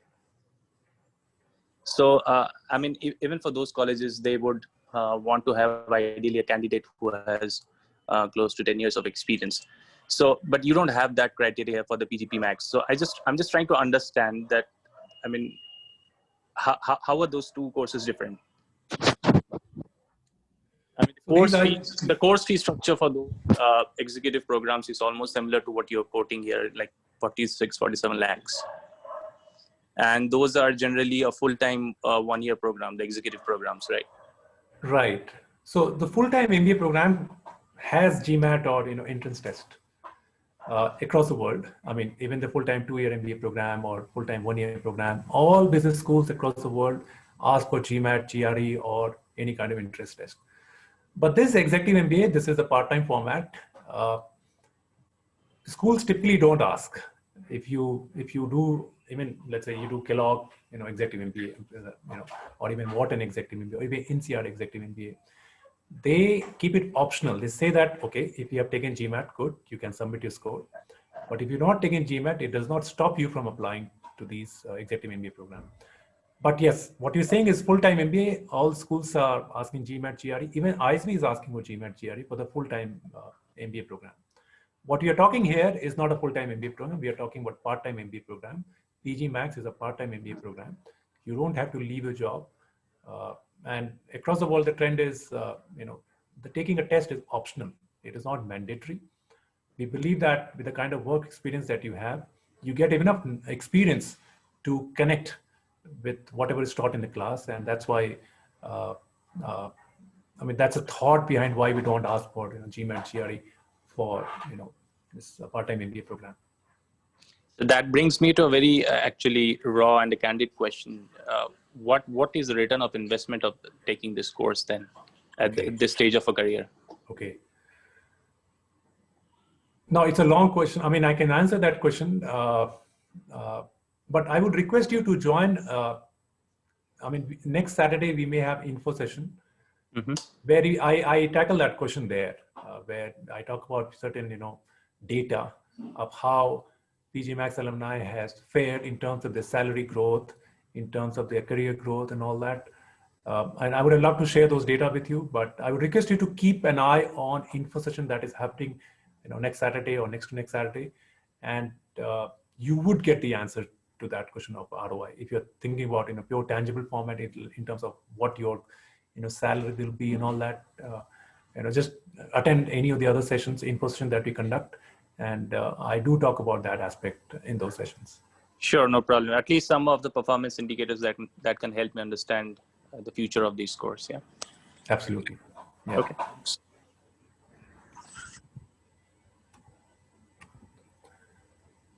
Okay, I hope I pronounced the name Rishikesha Pankaj. I've allowed you to talk. Rishikesha Pankaj, can you ask a question, please? Yeah, Narottam. Actually, I had a couple of questions. Sure. And the first is like, do you offer the placements for this course? That is number one. And number two is that, what is your post-COVID strategy? I mean, I understand that this course is all about immersions and also attending the weekly classes at ISB campus. So what's your plan for the next batch? Okay, so the first one, placement service. We don't offer placement service. Now let me talk about what we offer. We offer career services. Now, how placement service is different from career service, I'll just spend some time in elaborating that.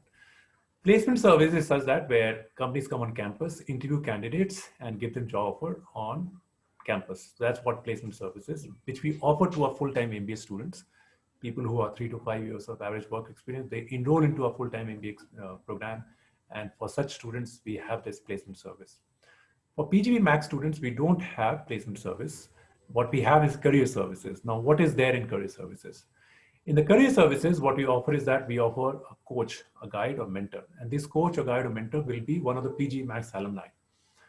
This alumni will act as a mentor or guide for you, and that person will guide you in terms of how you should progress your journey post you graduate from this program. So that coach, that facility of coach and mentor will be available to you as a part of this career service. That is one. Secondly, we also offer a lot of career development services. So under career development services, we conduct a lot of sessions. These sessions can be alumni networking sessions where we invite PGPMAX alumni and they share their, again, perspective, or they interact with students of PGPMAX program. That is one. Secondly, we also invite executive search firm. They will be coming and sharing their perspective of how they go about looking for a candidate for a top CXO level positions and all that. So you get to know that what is it that is needed to get a job in a top CXO level and all that. So that executive search firm comes and they take a session on that. Third session can be how you should go about building a resume, or how you should go about preparing for the job interviews, how you should be preparing your LinkedIn profile. So all these sessions will be conducted, and the idea of these sessions is to make you feel confident if you go out and look for the next possible job and all that. So that kind of session will be offered. And again, this session again aimed at making you job search ready, so that whenever you decide to go out in the market and look for the next possible job, you are confident, you're prepared to crack that next interview and all that. So those kind of services we offer. But yes, companies coming on campus and recruiting candidates, it does not happen in PGPMAX. It does not happen in any of the executive MBA programs across the world. You go to in any of the executive MBA program. When I talk about executive MBA program, I'm talking about part-time MBA program, and none of the part-time MBA programs offer placement service. But what they offer is the career services that I talked about. So that's what even ISB is offering, which as a student, it will be offered to you also. Okay, thanks, sir. Got it. Yeah. And so, like, what was the second question I had for the post-COVID scenario? How do you plan to conduct this program? So I tell you what is happening right now, and because currently we are in the COVID scenario, currently classes are happening online. The classes which were supposed to start in August 2020, because of COVID scenario, we had to delay the classes, and the classes started in the month of October 2020. And the first 2 terms are happening online, which means that 1 week of class is now extended over 2 weeks of class. And these 2 weeks classes happening in the morning, classes happening in the evening, and people are attending those classes online basis. The students are not coming on campus as of now.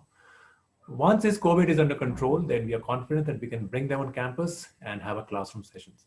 Once the COVID is over, then we can have international immersion sessions. So you will be traveling to US or Asia, wherever it is. That international immersion component is not cancelled. It will be there. It's just that their schedule may change, because they typically go in the month of May or August, and if May and August, if it's not right time to go, probably they'll go in some other time, but they will definitely go. International immersion will happen. It's just that schedule and timing will change, but that will happen. It will not. The international immersion will not happen online as of now. But currently the class is happening online, and we hope that by the time your class begins in August 2021, we can bring all of them into the classroom setting and have a classroom session with faculty. Okay, sir, understood. Thanks a lot. All right, thank you.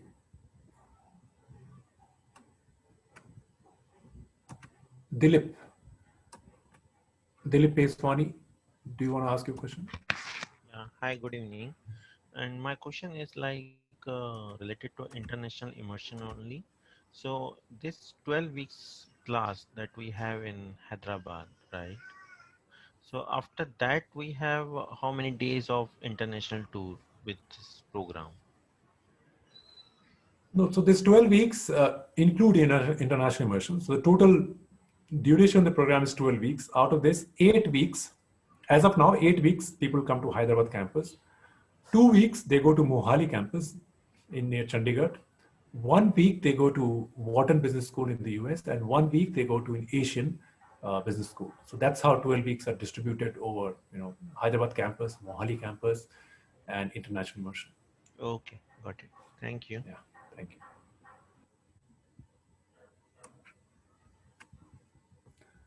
Amit Nair. Yes, Narottam, hi. Can you hear me? Yes, I can hear you. Go ahead. Okay, thanks. Thanks for the session. It was very wonderful and very insightful. Great panelists, right? And quite a lot of questions were answered, and it was quite engaging experience here. Yeah, right. Personally, I just want to have a question around, which I think you have also answered till now on the PGP, right? I've been following up on ISB for some time now, over my 20 years of experience now. In fact, I was looking at PGP way back in 2008. Went up to the last round, didn't get through, and that's it. And then world turned upside down, and here back I'm on the track now. So my question to that is, after, let's say I'm on the verge of like 20 years experience. So what do you suggest, right? Would a full-time PGP versus PGPMAX, where should I look at? Because as you mentioned, the number of years of experience of the team there in the class in PGP full time is around 3 to 5 years, while mine would be on the higher side of 15-16 average years. So as from an experience, obviously since you have gone through this, what do you feel as and today I'm at the GM level, so which would be more effective from experience, from the cohort, from the people who are around with which we'll be engaging and learning, the global faculty or renowned faculty? That's one question. Second, I'll take that after, if you can address this. Sure. So you coming from like 20 years of work experience, I would always suggest you to go for PGMAX or any other executive MBA program. And the reason is, again, as that, of course, that like 3 to 5 years, and PGMAX, the average work experience in the class is 17 to 18 years. So you will be able to connect well with students of PGMAX than with students of PGP. That is one. Secondly, to go to PGP full-time MBA program, you have to leave your job and you have to come to campus, stay here for a year, and then you have a next challenge of finding your next possible job. But PGP offers placement service, which means that there's a high probability of that you getting a job, after you graduate from this program. But you should see the reality of what happens with somebody who's experienced, well-experienced people who comes to PGP. See, a lot of companies that come to PGP placement, they are there to hire people with average work experience of 3 to 5 years. So a lot of jobs are people at the middle, entry or middle management level. You coming from upper middle management or senior level, there will be very less job for you. So you will struggle with, let's say you decide to sit in the placement service, because not many people in ISB and PGP is having 20 years of work experience. So the companies don't come to hire people with 20 years of work experience. So that kind of challenges you might face if you come to PGP and look for the placement service, because as I said, since the majority of the class is 3 to 5 years of work experience, the majority of the companies come with roles which cater to 3 to 5 years of work experience. So eventually you may have to find on your own, you may have to reach out to your own network to find a suitable job after you graduate from the full-time MBA program. So you have to use your connect, you have to use your network to find a suitable job even after, after graduating from the full-time MBA program. With PGPMAX, since the class will be very much the participant in the class, you can connect really well. A lot of people will be, let's say, work experience ranging from 10 to 25 years of work experience. So you already build a good connect in that class, and you build that network, you build that relationship in that class, and that network helps you finding a suitable job. Once you graduate from this program, that is one. Secondly, once you graduate from PGMAX program, you become part of PGMAX alumni network. Of course, you become part of entire ISB alumni network, but there's a close network of the PGMAX alumni network, and you become part of that alumni community.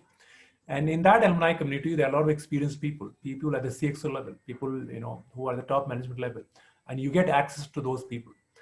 Essentially, what I'm trying to say, the kind of network that you build from PGMAX will be much richer, which is much effective for you than you kind of network that you build in the PGP program. So, and you coming from, let's say, 20 years of work experience, you going for that full-time MBA program, how that market perceives. Even if you do this PGMAX, I think the market perception will be the same, because you have the IC brand with you, and that my sense is market will perceive equally whether you do full-time or whether you do part-time program. But the key part is the network that you build. In PGMAX, you'll have a richer network. You'll have a senior executive network than in PGP, because PGP, there are a lot of junior people there, and the kind of connect that you build may not be as effective the kind of connect you will have executive in this PGMAX program. So purely from the career perspective, I feel that PGMAX is much better for you. Of course, the courses that will be taught in PGP and PGMAX, again, that differs. Courses in PGP will be people who want to specialize towards, let's say, finance or marketing or operations and all that. That is there in a full-time MBA program. With PGMAX, the courses is more of a general management level, where all the courses are aimed towards developing your strategic thinking skills or leadership skills. So that's what you would need at this level, because now that you are at the general manager level, you need to have a broad overview of all different business functions and all that. And that's what PGMAX will offer you. So all these factors are there. And basis that, if you do your research, my sense is that the PGMAX will fit much better than the full-time MBA program. Okay, thank you. My quick second question is around the fees. So is this eligible for educational loan? Have you, if yes. you take from, yes? Yeah. Okay. Yeah, so we have tie-up with 7 banks, ICICI, SBI, Union Bank, or HDFC. You can connect with us. Let's say once you get the admission offer, you can connect with us, and we can give you the connect of these banks, and the terms and conditions that they offer to us, it will be better than the market rate. So that way you can get a better rate than you reaching out to those banks on your own. But yes, educational loan is available for this program also. Great. Yeah, because usually the concern is around whether banks offer for a full-time or a part-time No, course. So they offer, yes. Yes. Okay. Wonderful. Thank you. Sure. Thank you. Narottam, speaking of fees, if I want to have my organization, which is Accenture, sponsor the course, do you provide any sort of support or guidance to that? How we can enable that?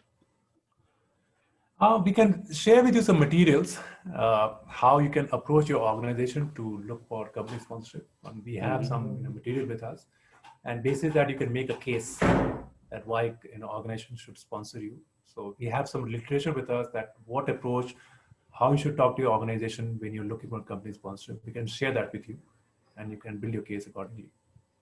That will be great if you can share. Thank you. Yeah. And sorry, while at that, is there also a limit to how much an organization can sponsor, or if they're willing to, they can sponsor up to 100%? No, there's no limit. If organization wants to sponsor 100%, that is fine. All right. But Thanks. let me share one. Yeah, let me share one insight, probably a useful insight for all of you. Now, there's a misconception that a lot of people are company sponsored. Although in this panel discussion, we had two people who were company sponsored. Baldeep was company sponsored, Gaurav was company sponsored. But the reality is that only 15% of the class is company sponsored. So that should give you some kind of idea that not many people enroll into this program from company sponsorship. Only 15% of the class have some kind of sponsorship from the organization. Rest of them use their own savings or education loans to fund this program. So, the reason why I'm saying is that a lot of people think that, oh, if I don't have company sponsorship, then I should not enroll into this program. But the reality is 85% of the class enroll into this program without having any company sponsorship. So I thought I'd share the data so that that misconception is removed, that a lot of people, use their own savings or use their own education loan to fund this program.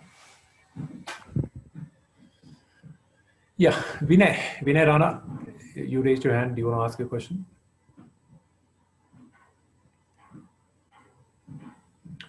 Vinay Rana. Okay. Seems that he does not have any question. Does anybody else has any more questions? Please raise your hand and I'll allow you to talk and you can ask me that question. Okay, Abhishek, you can go ahead. Yeah, back in the conversation, I heard about the two options, PGP and PGPMAX, wherein somebody was talking about the GMAT requirement for PGP. So is it still a requirement if somebody wants to join PGP? A GMAT will still be a requirement? Yes. GMAT is still a requirement. Okay, thank you. Right. So I don't see anybody raising their hand. Please raise your hand so that I can allow you to talk and you can ask me that question. All right, looks like nobody has any further questions. I hope you found this session informative. As I said, this is my contact number. This is my email ID, my colleague's contact number and email ID. If you have any further questions, if you want to connect with any of our panelists today, reach out to me on this email ID or number. I will pass on your message. I will pass on your question, whatever queries you have with the panelist, or if any queries that you have related with us, please feel free asking those questions on this contact number, and we will be there to answer as many questions as possible. Let me see in the chat box if anybody asked any question. Okay, looks like nobody has any further questions. So yeah, so that concludes our session. I hope this found this session informative. Next Saturday again, we will be having another session, and please look out for that information. We will be sharing the details to you on an email ID. If you have registered to our PGMAX website, just go there, register yourself. All the communication that you will receive, you'll start receiving because every Saturday we conduct a session at 5 p.m. and you will start receiving those communication, and you can register for those sessions. That way, you can participate and get your queries answered and all that. So. With that, thank you very much. I hope you had a great evening and a great weekend. So Thank you, and I look forward to connecting with you once again, hopefully on campus when you are here as a student. Thank you very much. Bye. Thank you, Narottam. Thanks. Thank you, Narottam.